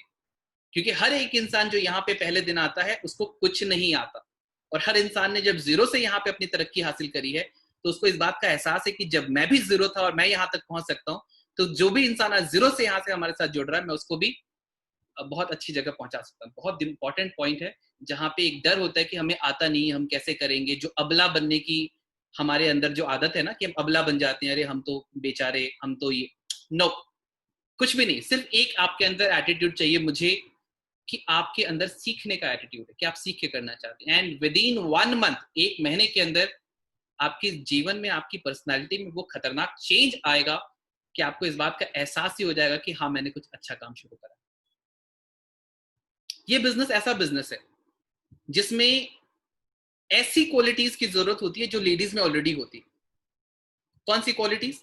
लेडीज के अंदर क्वालिटी होती है लोगों को नर्चर करने की, लेडीज के अंदर क्वालिटीज होती है लोगों को केयर करने की। अगर घर में अगर कोई बीमार पड़ा है ना तो उसके खाने का ध्यान, उसके दवाई का ध्यान, उसके सोने का ध्यान, उसके उठने का ध्यान, उसके कपड़े, ये सबसे अच्छा अगर घर में कोई कर पाता है तो लेडीज ही कर पाती है। ये बेसिक क्वालिटीज होती हैं जो लेडीज के अंदर, कि वो दूसरों का ख्याल बहुत अच्छे से रखती है। इस बिजनेस में भी तरक्की करने के लिए यही बेसिक प्रिंसिपल, यही बेसिक क्वालिटी है जो जरूरी होती है कि क्या आप सिर्फ अपने बारे में सोचते हैं या आप दूसरों का भी ख्याल रख सकते हैं इस बिजनेस में। और क्योंकि ये क्वालिटी लेडीज के अंदर ऑलरेडी होती है, मेरा ये मानना है कि लेडीज इस बिजनेस में ज्यादा अच्छा कर सकती है। ये एक ऐसा बिजनेस है जहां पे लड़कियों को अपनी आइडेंटिटी खुद क्रिएट करने का मौका मिल पाता है। अपने सरनेम के अलावा, अपने हस्बैंड के सरनेम के अलावा आपके नाम की भी अगर कोई अहमियत अगर आप बनाना चाहते हैं, अगर आप उसमें इंटरेस्टेड हैं, एज कोई भी हो, कोई मैटर नहीं करता, आप 40 के भी हो, आप 50 के भी हो, या आप 60 के, माने भले आप बुढ़े लो, लेकिन यहाँ आने के बाद आपको इस बात का एहसास तो नहीं होगा कि बुढ़ापा आ गया, आपको लगेगा कि जीवन में एक नई शुरुआत हुई। इस बात की मैं आपको गारंटी देना चाहता हूँ। That is what is the feel, and that is what is the community, and that is what is the you know system. एक ऐसा परिवार हम लोगों ने डेवलप किया है कि इस टाइप की फीलिंग हम लोग एक दूसरे के साथ शेयर करें। ये एक ऐसा बिजनेस है जहाँ पे अगर आप मर्द हैं और औरत हैं, इस बात में डिफ्रेंशिएट नहीं किया जाता। आप बिजनेस जॉब करने जाएं, मर्दों को ज्यादा सैलरी मिलती है, औरतों को सेम काम करने का कम पैसा मिलता है, और ये बहुत बुरा है, जेंडर इनइक्वालिटी। यहाँ पे ऐसा नहीं है कि आप जो भी करेंगे तो मुझे ज्यादा मिलेगा, आपको जितना आप करेंगे उतना, बिल्कुल बराबरी का बिजनेस है। ये एक ऐसा बिजनेस है जहां पे आप अपनी मर्जी से पैसा कमा सकते हैं। क्या आपकी इनकम होगी, क्या आपके टाइम टेबल होगा, क्या आपका शेड्यूल होगा। आप दिन में 2 घंटा ही करना चाहें, आप 2 घंटा ही करिए। आपके पास 1 घंटा ही टाइम है, आप 1 घंटा ही करिए। किसी दिन आप नहीं करना चाहें या किसी और को रिस्पॉन्सिबिलिटी दे दें, वो आपके बदले में काम कर लेगा, वो भी हो जाएगा आपका। तो हर तरीके से ये बिजनेस सूट करता है। ये एक ऐसा बिजनेस है जहां पे कई सारी ऐसी, मैं ऐसा नहीं कहता कि आप सिर्फ मेरी ही ऑर्गेनाइजेशन के साथ जुड़े, बहुत सारी अच्छी ऑर्गेनाइजेशन है इंडिया में। आप अपना रिसर्च खुद करें कि जहां पे आपको लगता है कि औरतें बहुत अच्छे से आगे कर सकते हैं, आप किसी के साथ भी जुड़े, लेकिन इस इंडस्ट्री के साथ आपका जुड़ना मुझे लगता है कि बहुत ज्यादा जरूरी है। इस इंडस्ट्री की भी बात करें तो विदेशों में भी 100 में से 70 लोग हैं जहां इस इंडस्ट्री में लड़कियां हैं, और हमारे यहाँ आज भी 100 में से सिर्फ 20 लोग हैं जो लड़कियों की कैटेगरी में हैं, और बाकी 80% आज भी मेल हैं जो इस इंडस्ट्री में। बहुत बड़ा स्कोप है, बहुत ज्यादा आपके पास मौका है, एक बहुत बड़ी अपॉर्चुनिटी है जो आपके लिए वेट कर रही।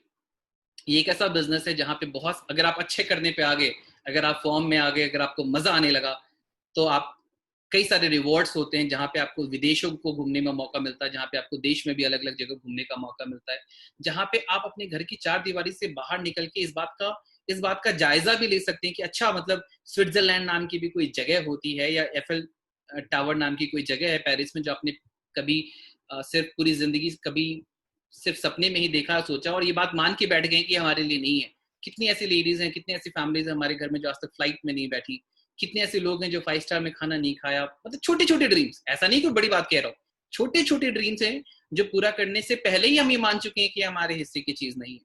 जबकि दुनिया में अगर आप जाके देखें तो ऐसे ऐसे लोग हैं जो 1-1 लाख रुपए एक दिन में सिर्फ किसी एक होटल में रहने का खर्च कर देते हैं। हमारे और उनमें ज्यादा डिफरेंस नहीं है, सिर्फ और सिर्फ सोच का डिफरेंस है। अगर आप इसको चेंज कर लिया जाए और एक सही प्लेटफॉर्म मिल जाए, जीवन अच्छा होता है, 1 साल के अंदर होता है।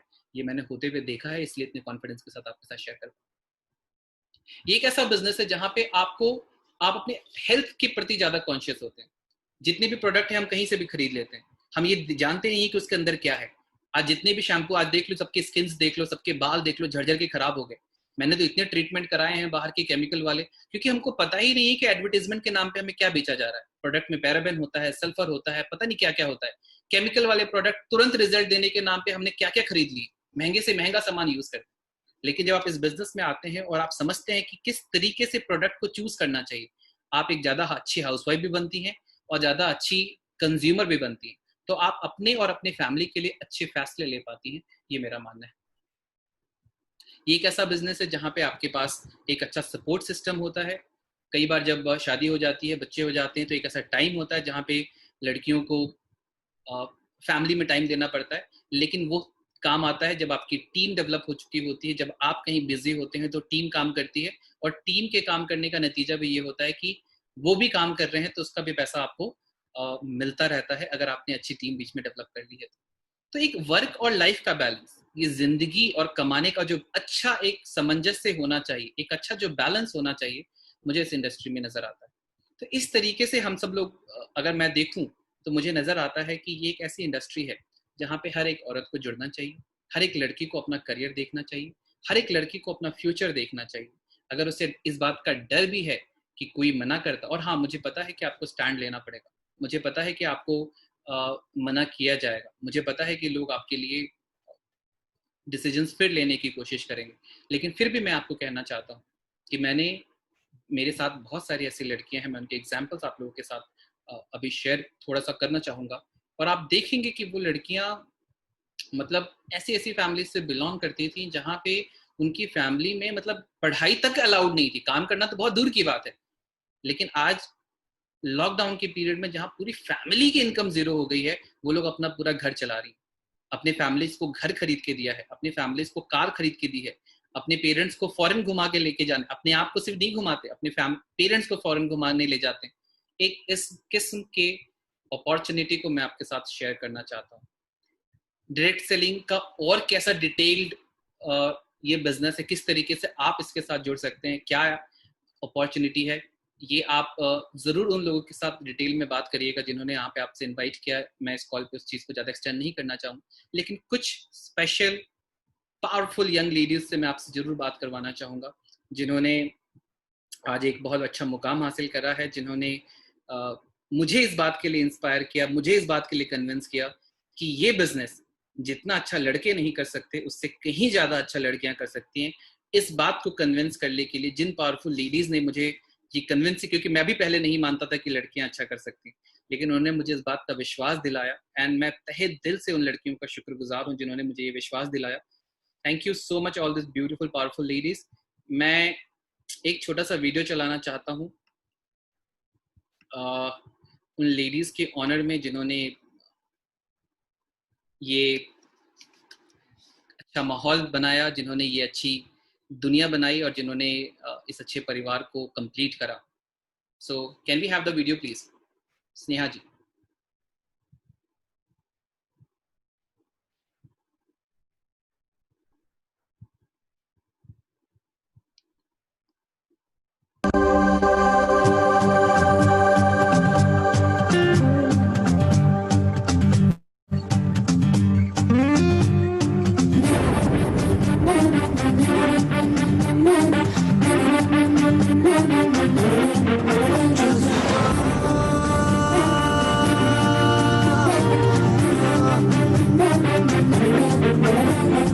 काटे रहने दे गुलाब तोड़ ले, नींदों की टहनियों से ख्वाब तोड़ ले। हो काटे रहने दे गुलाब तोड़ ले, नींदों की टहनियों से ख्वाब तोड़ ले। ख्वाहिशों की है कहानियां पढ़ी, चुन ले कहानियां किताब जोड़ ले। भीगी है जिंदगी तो यारा, बढ़ ले दिल का इशारा, सारा बदल दे नजारा। जगा ले तू जगा ले जज्बा, जगा ले तू जगा ले जज्बा, जगा ले तू जगा ले जज्बा, जगा ले तू जगा ले जज्बा।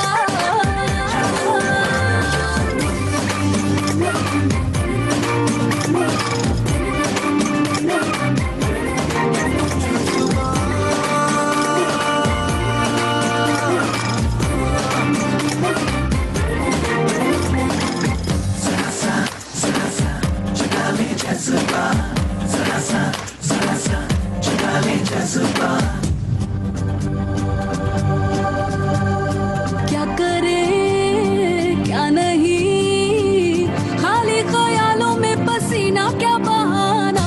बेहतरीन है यही करके दिखाने के तरीके आजमाना। जितने मुंह उतनी ही बातों में तू ना चारा, दिल की ही तू सुनना, दिल को अपनी सुनाना।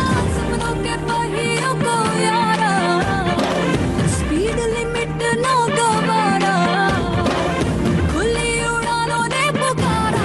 जगा ले तू जगा ले जज्बा, जगा ले तू जगा ले जज्बा, जगा ले तू जगा ले जज्बा, जगा ले तू जगा ले जज्बा।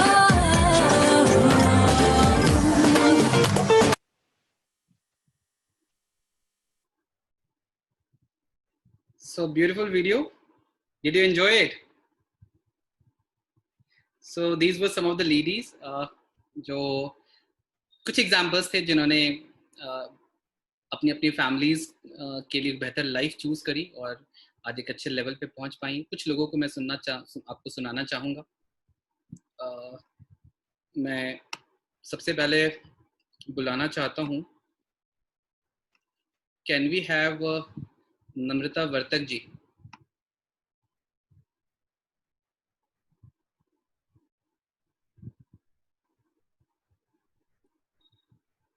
नम्रता जी, मैंने आपको अनम्यूट किया।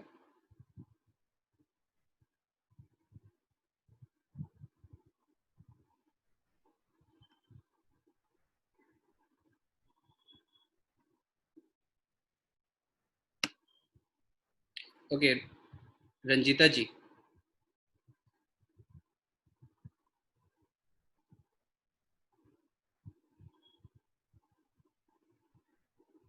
Ranjita ji.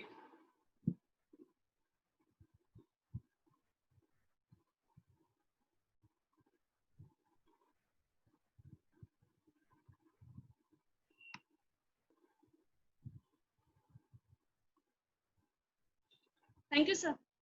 Anji. Hello, everyone. Sir, thank you so much for giving the opportunity.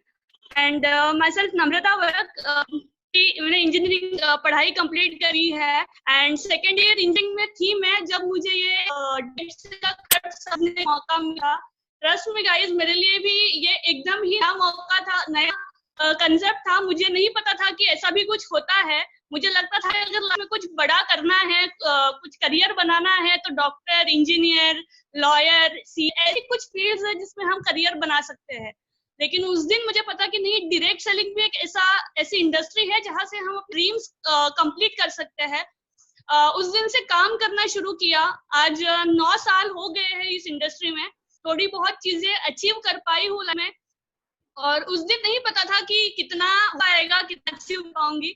आज का जो इवेंट हुआ है नारी शक्ति, मुझे लगता है सर हर एक औरत के अंदर पोटेंशियल तो है सारी चीजों को मैनेज करने का, सारी चीजों को हैंडल करने का, लेकिन ये आज के इवेंट ने हम सबको एक मौका दिया कि हम अपने अंदर के उस पोटेंशियल को पहचान पाए, हम अपने आप से बात कर पाए और अपने अंदर की वो जो ताकत है उसको बाहर निकाल पाए।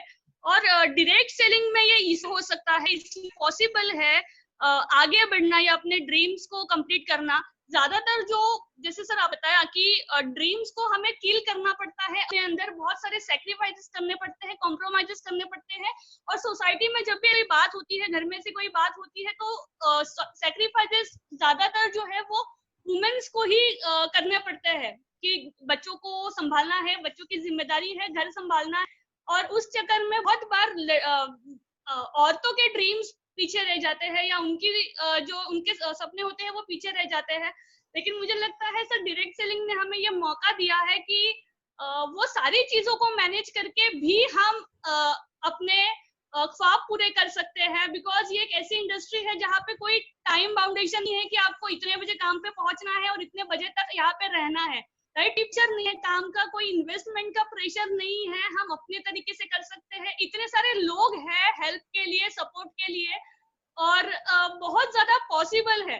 एंड बिकॉज कि यहाँ पे वुमेन्स है तो मैं एक चीज आप लोगों को कहना चाहूंगी, मतलब हम ज्यादातर जो कनेक्ट कर पाएंगे इस चीज को, कि जैसे हम सीरियल्स वगैरह देखते हैं, हम टीवी सीरियल्स में ज्यादा इन्वॉल्व होते हैं दोपहर के टाइम में, स्पेशली जब टाइम होता है, तो जो भी हम देखते हैं हम बहुत सारे कैरेक्टर्स के फैन होते हैं कि यार ये जो सीरियल की बहू है ये बहुत सुपर वुमेन है, या ऐसे बहुत सारी बहुएं जो होती है यार जिनको देख के हमें मजा आता है, जिनके हम फैन होते हैं। जो मतलब एक जगह पे सुबह सुबह उठती है, पति को टिफिन देती है, बच्चे को स्कूल के लिए रेडी करती है, फिर सास ससुर की सेवा होती है, फिर सब समेट के ऑफिस जाती है, और बहुत सारी चीजें जो वो कर रही होती है, हमें लगता है अरे वाह क्या बात है। तो ऐसी वो सारी चीजें हैं जो हम भी अपने लाइफ में कर सकते हैं। इट्स जस्ट दैट कि हमें वो कॉन्फिडेंस चाहिए या हमें वो प्लेटफॉर्म चाहिए। और आज जो प्लेटफॉर्म है वो हमें मिला है डायरेक्ट सेलिंग। और एक और अच्छी बात जो मुझे लगती है सर कि इसमें लड़कियां या औरतें क्यों आगे ज्यादा बढ़ सकती है, बिकॉज ऐसा कहा जाता है there are 3 fastest medium of communication, right. एक तो कहा जाता है सोशल मीडिया, दूसरा है टेलीफोन, और तीसरा है टेल अ वुमन। कि एक कोई सीक्रेट है, कोई बात है, आप किसी औरत को बोल दो और वो सब तक पहुंच जाएगी, राइट। तो इस जिस आदत का या इस बात का जो मजाक उड़ाते हैं लोग, मुझे लगता है ये इसे हमें स्ट्रेंथ बनाना चाहिए। बिकॉज डायरेक्ट सेलिंग बिजनेस ही उस बात का है कि आप अपने ज्यादा से ज्यादा लोगों तक पहुंचाओ। तो इन दैट वे ये तरीका है कि हम इसे अपनी स्ट्रेंथ बनाए, इसे हमें काम में यूज करें और अपने सपनों को और अपनी जो भी हमारी जो चीजें पीछे छूट गई है उनको हम वापस अचीव कर पाए। Thank you so much. Very nice, बच्चे. Thank you, Namita ji, for giving your opinion and for giving your thoughts. Can we have Vaishali ji? Can you raise your hand? I can see your hand.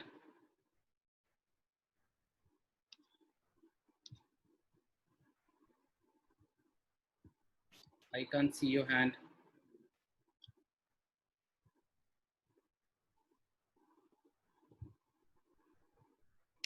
Okay, Ranjita ji, you are unmuted.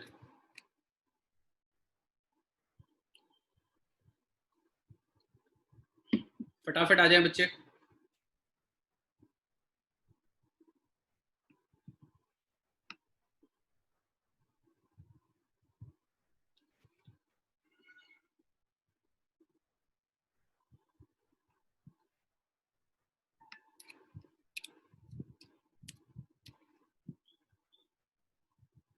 Sonam जी, मैं आपको unmute कर रहा हूँ.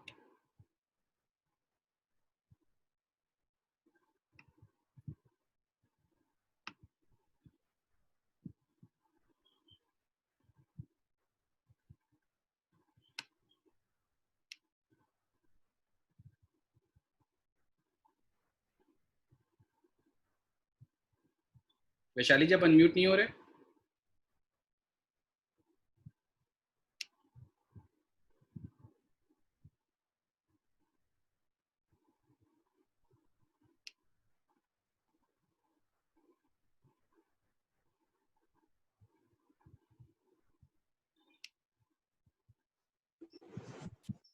Good morning sir. Good morning बच्चे. Sir मेरी आवाज आ रही है? आ रही है. Sir just a second. Sir मैं जब से मीटिंग शुरू हुई है, शायद आपको मेरे हाथ में फोन दिख रहा होगा सर. सर सांस मेरी ऐसा धक धक हो रहा है और फोन पकड़ के बैठी हूँ सर. लगभग 255 लोग इंस्टा पे लाइव अटेंड कर रहे हैं सर, क्योंकि वो यहाँ पे कनेक्ट नहीं हो पा रहे थे सर. तो एक हाथ में फोन है और एक तरफ आपके ऊपर भी फोकस है कि लोग भी अटेंड कर सके और मैं भी कर सकूं. Thank you so much sir. इस इवेंट को आपने एक आइडिया दिया सर कि हमें करनी चाहिए, और सर बहुत अच्छा लग रहा है. वैसे मेरी स्टोरी तो बहुत बड़ी है, बट आज इतना वक्त नहीं है, शॉर्ट में बताना चाहती हूँ. मेरा नाम वैशाली धनानी देसाई है एंड मैं गुजरात से बिलोंग करती हूँ. एंड सर मैं एक ऐसे परिवार से हुआ करती थी जहाँ पे लड़कियों को बहुत ज्यादा रिस्ट्रिक्शन होते थे, उनको बाहर निकलना अलाउ नहीं था या उनको आजादी नहीं दी जाती थी. और तो जब मुझे इस प्लेटफॉर्म के बारे में पहली बार पता चला था सर, और ऐसा था कि मुझे ये एहसास हो गया कि बहुत सालों से जिस चीज मेरे अंदर वो तड़प थी कि मुझे कोई प्लेटफॉर्म चाहिए जहां से मैं अपनी लाइफ को बना सकूं अच्छी. तो मुझे लगा कि ये वही प्लेटफॉर्म है. मैंने तुरंत इसमें काम करना शुरू कर दिया. और इनिशियल लेवल पे सर फैमिली सपोर्ट नहीं कर पाई थी, क्योंकि वो चीजें उनकी समझ से बाहर थी. मैंने काम करना शुरू किया सर. बहुत अच्छी जर्नी रही है. वैसे मेरी जर्नी के बहुत सारे पहलू है. राइट नाउ मैं एक चीज शेयर करना चाहती हूँ सर. मेरी दादी के बारे में मुझे मेरी मम्मी ने बताया था आज कुछ साल पहले. और मेरे मम्मी ने मुझे कहा था कि बेटा तुम जब पैदा हुई थी और नर्स ने जब बाहर जाके दादी को खबर सुनाई थी कि आपके यहाँ लक्ष्मी आई है, जलेबियां बांटिए, खुशखबरी है, लक्ष्मी आई है. और मेरी दादी के मुंह से तुरंत ये जवाब निकला था कि इंतजार नहीं किया था. इंतजार नहीं किया था, उनका कहने का ये मतलब था कि उनको अच्छा नहीं लगा था लड़की का जन्म हुआ. सर मुझे जब मम्मी ने बताया था मुझे बहुत बुरा लगा था, लेकिन मेरे अंदर सर वो बात है कि मुझे अगर कोई चीज बुरी लग जाती है और उस चीज को फिर मैं इतना स्ट्रांगली पॉजिटिव वे में अपने काम में लगाती हूँ और मेरे अंदर से वो बेस्ट चीज निकल के आती है. मुझे बहुत बुरी लगी सर वो बात. मैंने उस चीज को अपने दिल में रख लिया कि मुझे अब ऐसा कुछ करना है कि दादी मेरा इंतजार करेगी. उसके बाद सर मेरी जर्नी बहुत वंडरफुल रही. फॉरेन ट्रिप्स हो, कार लेना, घर लेना, फैमिली को सपोर्ट करना, जो भी हो सर मैंने हर पहलू पे फैमिली को सपोर्ट किया. शादी अपने दम पे करना, सब कुछ किया. लेकिन सर ये सब कुछ जब हो गया उसके बाद मैंने वो चेंज देखा मेरी फैमिली में कि जितने भी रिश्तेदार मेरी दादी को मिलते थे और मेरी दादी उनको हमेशा एक सेंटेंस बोलती थी, मेरे पूरे खानदान में कोई नहीं है वैसी वैशाली हुई है, वैसी वैशाली ने किया है करके. तो सर मेरी दादी के मुंह पे वो शब्द था कि वो बेटे वाला रोल निभा रही है. सर मुझे कोई शौक नहीं है बेटे बनने का, मैं बहुत हैप्पी हूँ लड़की बन के, बट दादी के मुंह पे ये बात होती थी कि बेटे वाला रोल निभा रही है. और सर मैं बताना चाहती हूँ, शेयर करना चाहती हूँ कि मैंने अभी सर मेरी दादी 3 महीने पहले उनकी सडनली डेथ हो गई. और मैं बताना चाहती हूँ कि मेरी शादी पे जिस दादी ने मुझे कहा था, इंतजार नहीं किया था मेरे पैदा होने पे, जब मेरी शादी हुई तो मेरी विदाई में सबसे ज्यादा मेरी दादी रोई थी. शादी के बाद जब भी वो मुझे फोन करती थी तो पूछती थी तुम कब आ रहे हो, मुझे तुम्हारा चेहरा देखना है. एक दिन वो भी आया जिंदगी में सर कि आज दादी ऐसा सीन हुआ था कि जब तक मेरा चेहरा नहीं देखती थी वो गले से नीचे निवाला नहीं उतारती थी. और जिस दादी ने कहा था कि मैं बेटे वाला रोल निभा रही हूँ, उनके जिंदा होने तक तो मैंने निभाया. जब उनकी डेथ हुई सर मैंने उनको कंधा भी दिया. वहां पे जो काम बेटे करते हैं वो मैंने किया, क्योंकि मैं उनको वो एहसास दिलवाना चाहती हूँ कि बेटा या बेटी कोई भी हो, इंसान ठान ले तो कुछ भी कर सकते हैं। एंड सर इतनी खूबसूरत जिंदगी मिली है सर, मैं बहुत हैप्पी हूँ अपनी लाइफ में। ऐसा नहीं स्ट्रगल नहीं किया या रिजेक्शन नहीं मिला, सब हुआ सर लाइफ में, बट मैं हैप्पी बहुत हूँ। हाँ सेटिस्फाइड नहीं हूँ सर, क्योंकि मैं सेटिस्फाइड हो जाऊंगी तो मेरी भी तरक्की रुकेगी और मेरे साथ साथ समाज के वो लोग जो मुझे आज कहीं ना कहीं फॉलो कर पा रहे। सर मैं एक ऐसी लड़की थी जिसको पड़ोसी तक अच्छे से नहीं जानते थे, आज का दिन है सर, मुझे प्राउड है इस बात का कि भारत देश का एक भी ऐसा कोना नहीं है जहाँ पे मुझे जानने वाले लोग आपको नहीं मिलेंगे। तो ये मुझे प्राउड होता है, मम्मी पापा आज मेरे प्राउड करते हैं। सर आज मैं बताना चाहती हूँ इस मीटिंग के अंदर मेरी मम्मी मेरी भाभी घर में बैठ के वहां पे कनेक्टेड है, इस मीटिंग को सुन रही है। मेरी मदर इन लॉ मेरे बाजू में बैठी है, वो भी इस मीटिंग को सुन रहे हैं। तो सर अच्छा लगता है कहीं ना कहीं, और मेरा मकसद सर हमेशा से ये रहा है। सर मुझे ऐसा लगता है लॉकडाउन के दौरान जब हर फैमिली, आपने कहा सर बहुत अच्छे से कि हम सपोर्ट कर पा रहे, आज सर सिचुएशन ये कि मेरे हस्बैंड ने नया नया बिजनेस शुरू किया था, आज वो लॉकडाउन की वजह से रुक गया, वो नहीं चल पा रहा था। उस टाइम पे बहुत बड़ा रिलीफ है कि अगर कल को घर में घर चलाने की इश्यू आ गई या पैसे की जरूरत पड़ी, कोई टेंशन नहीं है सर, मैं बहुत अकेली कैपेबल हूँ पूरे घर को संभालने के लिए। तो फैमिली बहुत खुश है, मैं भी खुश हूँ। और मेरा एक कंसर्न है कि जिंदगी जियो तो ऐसी जियो, जिंदगी जियो तो ऐसी जियो, मरने के बाद भी ऑडियंस चिल्लाए वंस मोर वंस मोर। इन ये सब कुछ हो पाया सर माँ बाप के आशीर्वाद, शादी के बाद मेरे ये वाले पेरेंट्स के आशीर्वाद। एंड सर एक ऐसे इंसान, आप सभी को मैं बताना चाहती हूँ, रघु टेकरीवाल सर एक वो इंसान है sir, thank you so much. आपने सिर्फ हमें पंख नहीं दिए, उस पंख में ताकत भरी, हमें ताकत देने के बाद वो आसमान दिया जब हम वहां पे अपने ऊंचे हौसलों के साथ ऊंची उड़ान भर सके। सर आप नहीं होते मेरी जिंदगी इतनी खूबसूरत कभी नहीं बन पाती। Sir thank you so much sir, we love you sir, thank you sir. God bless you and may God give you great success in coming years. बहुत तरक्की करें और अपने साथ कई सारी और नारी शक्तियों को शक्तिशाली बनाएं, और जो नाम और मुकाम आपने जिंदगी में हासिल करा है, जो मौके आपको मिले हैं, जो अपॉर्चुनिटी आपने समझी, मुझे पता है कि बाहर आज बहुत सारे लोग शायद नहीं समझेंगे, लेकिन फिर भी जबरदस्ती उनको समझाना ये हमारी रिस्पॉन्सिबिलिटी के दायरे के अंदर आता है और हम उस काम को बखूबी निभाएंगे। Yes sir, keep blessing. Poonam Singh ji, are you ready?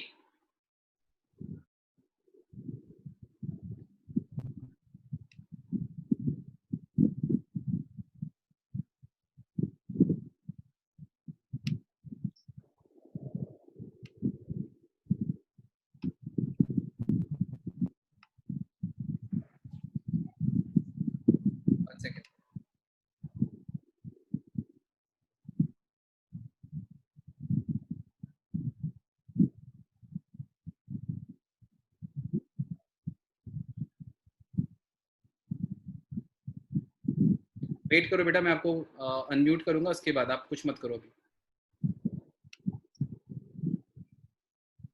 चलो ना, try.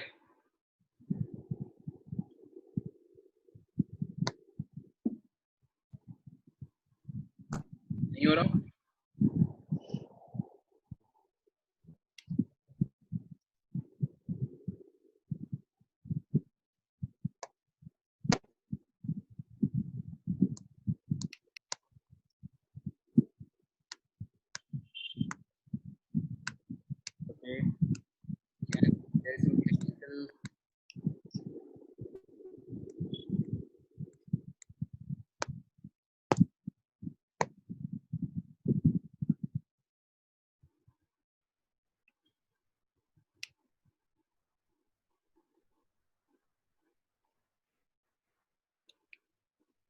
Ranjita ji, I think you are unmute.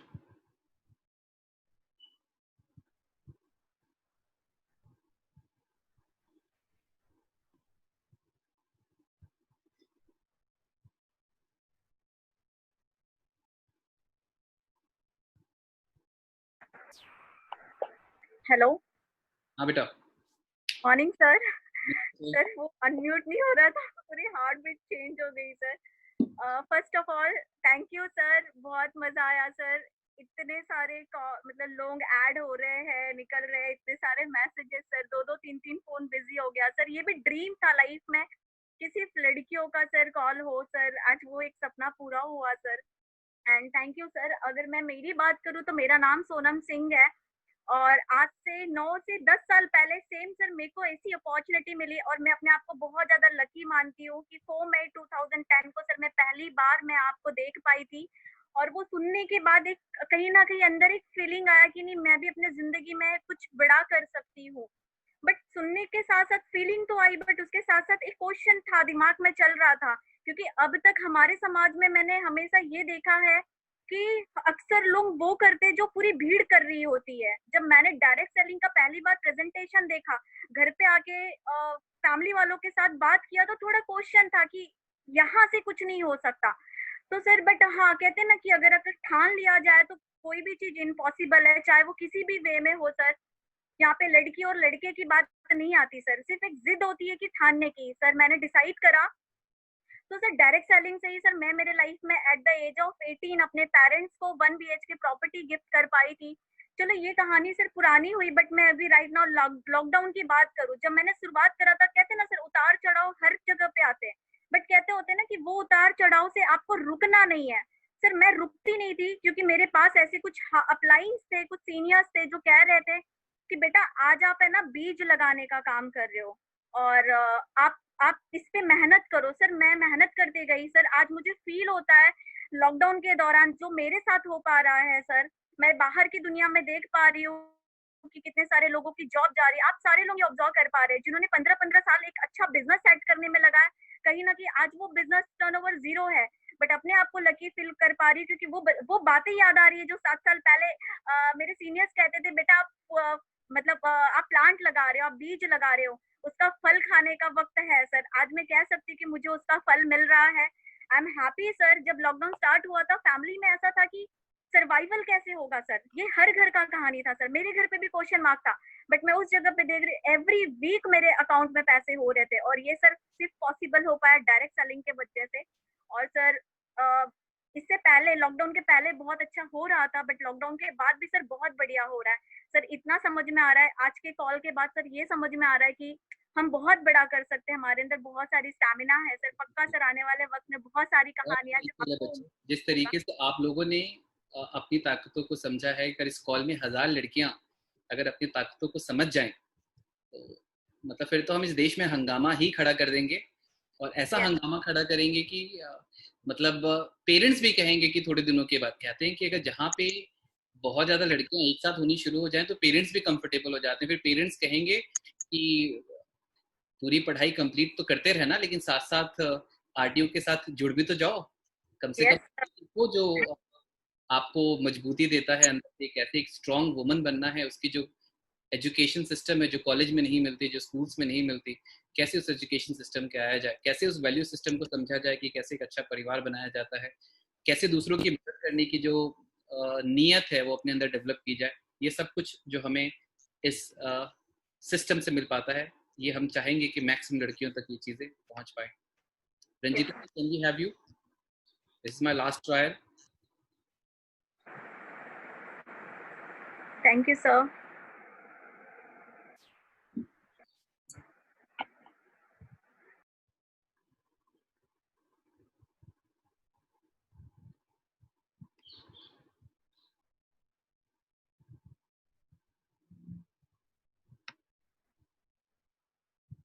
Dhanashree ji. Yes, sir. Hello, sir. Yes, बेटे. Am I audible, sir? Yes, you are audible. Yes, sir. Myself Dhanashri, and sir, thank you so much आज ये सबसे पहले तो आपको invite करने का मौका देने के लिए सर। मतलब हमारी फीलिंग्स हमेशा कहीं ना कहीं अंदर होती है सर, और आज आप तक पहुंचाने के लिए, वो मौका देने के लिए thank you so much sir. Direct selling की अगर सर मैं बात करूँ इस प्लेटफॉर्म की, तो इससे पहले जिंदगी ठीक ठाक ही चल रही थी। मतलब इंजीनियरिंग पढ़ाई, मम्मी को थोड़ी सी हेल्प करना, ये सब चल रहा था sir, right. But direct selling का ये प्लेटफॉर्म मिलने के बाद सबसे पहले दिन अगर कुछ काम हुआ ना सर, तो सपने बनाए गए, और उन सपनों के अंदर मैंने एक सपना ऐसा लिखा कि मुझे मेरे मम्मी पापा को पूरी दुनिया दिखानी है, पेरेंट्स को पूरी दुनिया दिखानी है, उनको गर्व फील कराना है।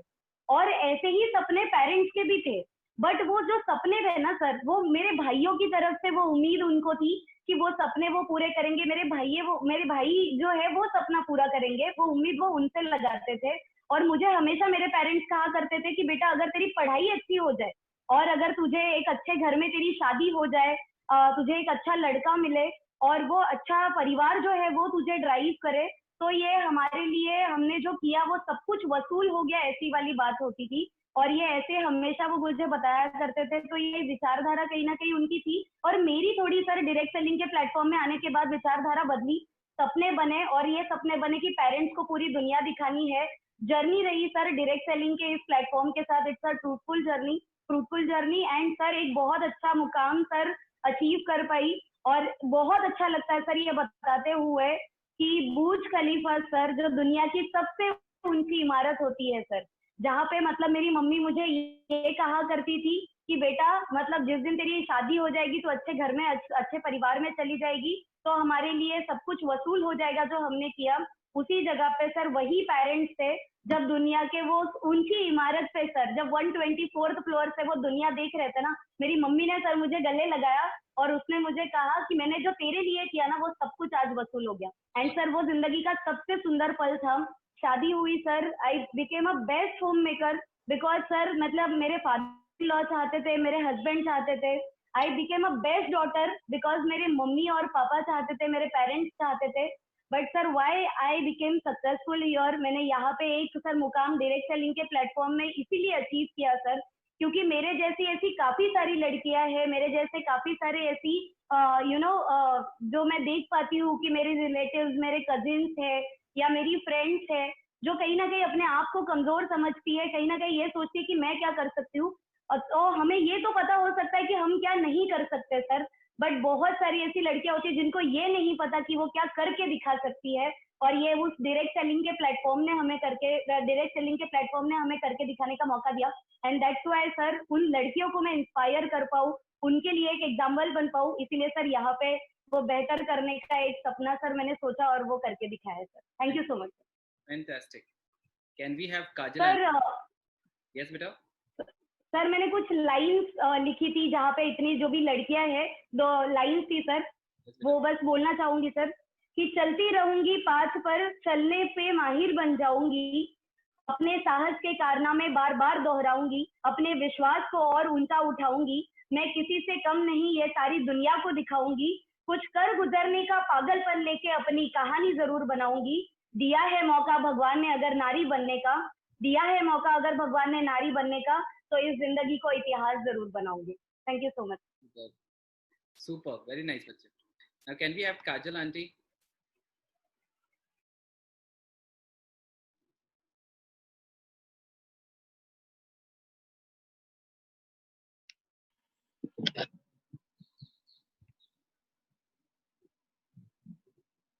नमस्ते आंटी. नमस्ते sir, good morning sir. Good morning. मेरी आवाज आ रही है ना सर? आप लोगों को बता दूं हम लोग गुड मॉर्निंग ही बोलते हैं, तो फाइन, ठीक है. Okay sir, thank you so much sir, मुझे यहाँ पर मेरी बात रखने का मौका दिया आपने। तो सबसे पहले सर आज एक स्पेशल इवेंट है जिसकी खुशी तो है ही सही, एक्साइटमेंट बहुत भरपूर था, और जब मैं जूम पे ऐड नहीं हो पा रही थी ना सर, तो एक्साइटमेंट और तड़प और बढ़ गई। अच्छा. तो सर जो चाहते थे कभी सपना था वो सच होता हुआ दिखने लगा सर।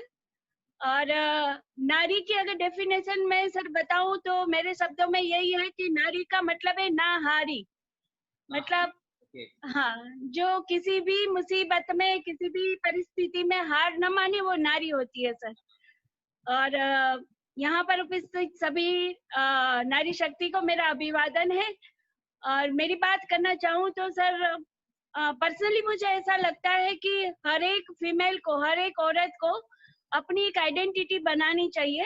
सो एंड सो की बीवी, बेटी या मम्मी बन के नहीं रहना चाहिए, क्योंकि भगवान ने अगर अलग नाम दिया है तो अलग पहचान बनाना बनता है सर। और पति या पिता या बेटा चाहे कितने भी करोड़पति हो चाहे अरबपति हो, पर अपनी इनकम का एक अलग ही मजा होता है सर। जी सर। और ड्रीम तो ऑब्वियसली जो हमारे मतलब पेरेंट्स होते हैं, हस्बैंड होते हैं, बेटे होते हैं, वो हमारे ड्रीम जरूर पूरे करते हैं, पर अगर हम उनके ड्रीम्स पूरे कर पाए ना सर, तो वो एक अलग ही मतलब उसकी बात होती है। तो और सर मुझे ये भी पता है कि इनकम और नाम बनाने के लिए ठीक है कुछ करना पड़ता है, बट हर घर में, हर फैमिली में सर ये परंपरा नहीं होती कि औरत बाहर जाके काम करे। और बाहर के माहौल में सर सबको अच्छे लोग मिले ये भी मतलब थोड़ा मुश्किल है ये खोजना भी। और दूसरा सर जो मैं डायरेक्ट सेलिंग से सर 5 साल से कनेक्टेड हूँ, तो मुझे खुद को, मैंने सर नेशनल ट्रिप तो मतलब इंडिया में तो बहुत ट्रिप करी है, गोवा हो गया, आगरा हो गया, सूरत, मुंबई, दिल्ली वगैरह सब हो गया। इंटरनेशनल बचा के रखा है सर सबके साथ में। और एज की बात करूँ तो सर 52 मेरी एज है और 47 में 47 में शुरू किया था सर। तो एज कोई मायने नहीं रखती सर। मतलब अगर ठान लो तो एज को भी हरा सकते हैं। तो ये चीजें सर मेरे साथ में। और मेरी पर्सनल अगर बात करूँ तो सर एज 52 है ना, 1:2 का रेशियो चल रहा है सर। 52 एज है और 104 वेट है। तो सर 2-3 चीजें प्रॉब्लम है, मतलब बीमारी वगैरह। और मेरा एक स्पेशल बच्चा है सर 22 इयर्स का। और हाउसवाइफ हूँ तो घर की सारी जिम्मेदारी है सर मेरे ऊपर। इसके साथ साथ मैं डायरेक्ट सेलिंग में सर बहुत अच्छा कर पा रही हूँ। तो मुझे लगता है अगर मैं कर पा रही हूँ तो कोई भी कर सकता है सर, क्योंकि नारी में वो सक्षमता है सर कि वो कुछ भी कर पाए। क्योंकि हाउसवाइफ अगर नारी है तो भी कितने रोल निभाती है। वो मैनेजर भी है, वो कुक भी है, वो टीचर भी है, वो मेड भी है सर, वो कैशियर भी है, वो नर्स भी है, सब कुछ है। और अगर वो हाउसवाइफ ना हो के एक्स्ट्रा कुछ वर्क करती है तो वो एक्स्ट्रा बात है। तो सर मुझे लगता है कि नारी में वो चीज तो पहले से है, बस उसको थोड़ा अपने आप पे, क्योंकि वो रियलाइजेशन ना दूसरों को होता है ना खुद को भी होता है। बस ये कनेक्ट करना है कि मैं भी बहुत कुछ कर सकती हूँ सर। ये कनेक्ट मैंने किया और सर हो गया। आपने बोला कि कनेक्ट करना है। आज मैं इतनी सारी लड़कियों से या कितनी सारी लेडीज से बात कर रहा हूँ, इसमें कौन कनेक्ट कर पाता है, ये मैसेज उन तक ही पहुंचेगा। सिर्फ नॉर्मल जूम कॉल और नॉर्मल कनेक्टिविटी समझ के अगर इस चीज को अगर भूल गए तो फिर एक नॉर्मल इवेंट बन के ये चीज खत्म हो जाएगी। लेकिन अगर आज कनेक्ट कर गए तो शायद लाइफ चेंज हो जाएगी। और मैं तो कुछ एग्जांपल्स आप लोगों के सामने दे पाया हूँ टेस्टिमोनियल्स के फॉर्म में। ऐसे तो कई सारे एग्जांपल्स हैं हमारी टीम में जहाँ पे success, name and fame, identity building, अपने पेरेंट्स को प्राइड फील कराना, और ये सब कुछ भी मैं तो सक्सेस को इस टर्म में मानता ही नहीं कि आपने पैसा कितना कमाया। मैं तो कहता हूँ कि पैसा हमारी इस बिजनेस का बाय प्रोडक्ट है।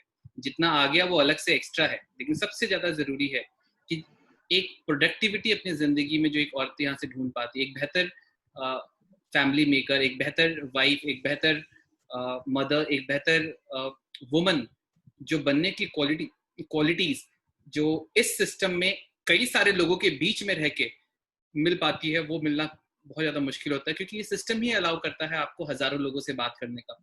ये सिस्टम आपको अलाउ करता है, बड़े बड़े स्टेजेस आपको देता है। ये सिस्टम आपको मतलब एक से दूसरा, दूसरे से तीसरा, तीसरे से चौथा, न जाने इस प्रोसेस में कितने, आज मैं अपने ग्रुप में ही देखूं तो 2 लाख लोगों को मैं छू पाऊंगा, ऐसा कभी मैंने जीवन में कल्पना ही नहीं करी थी। मेरा तो सिर्फ सिंपल सा सपना था कि मैं अपनी पढ़ाई करूंगा, इंजीनियरिंग करूंगा, नौकरी करूंगा।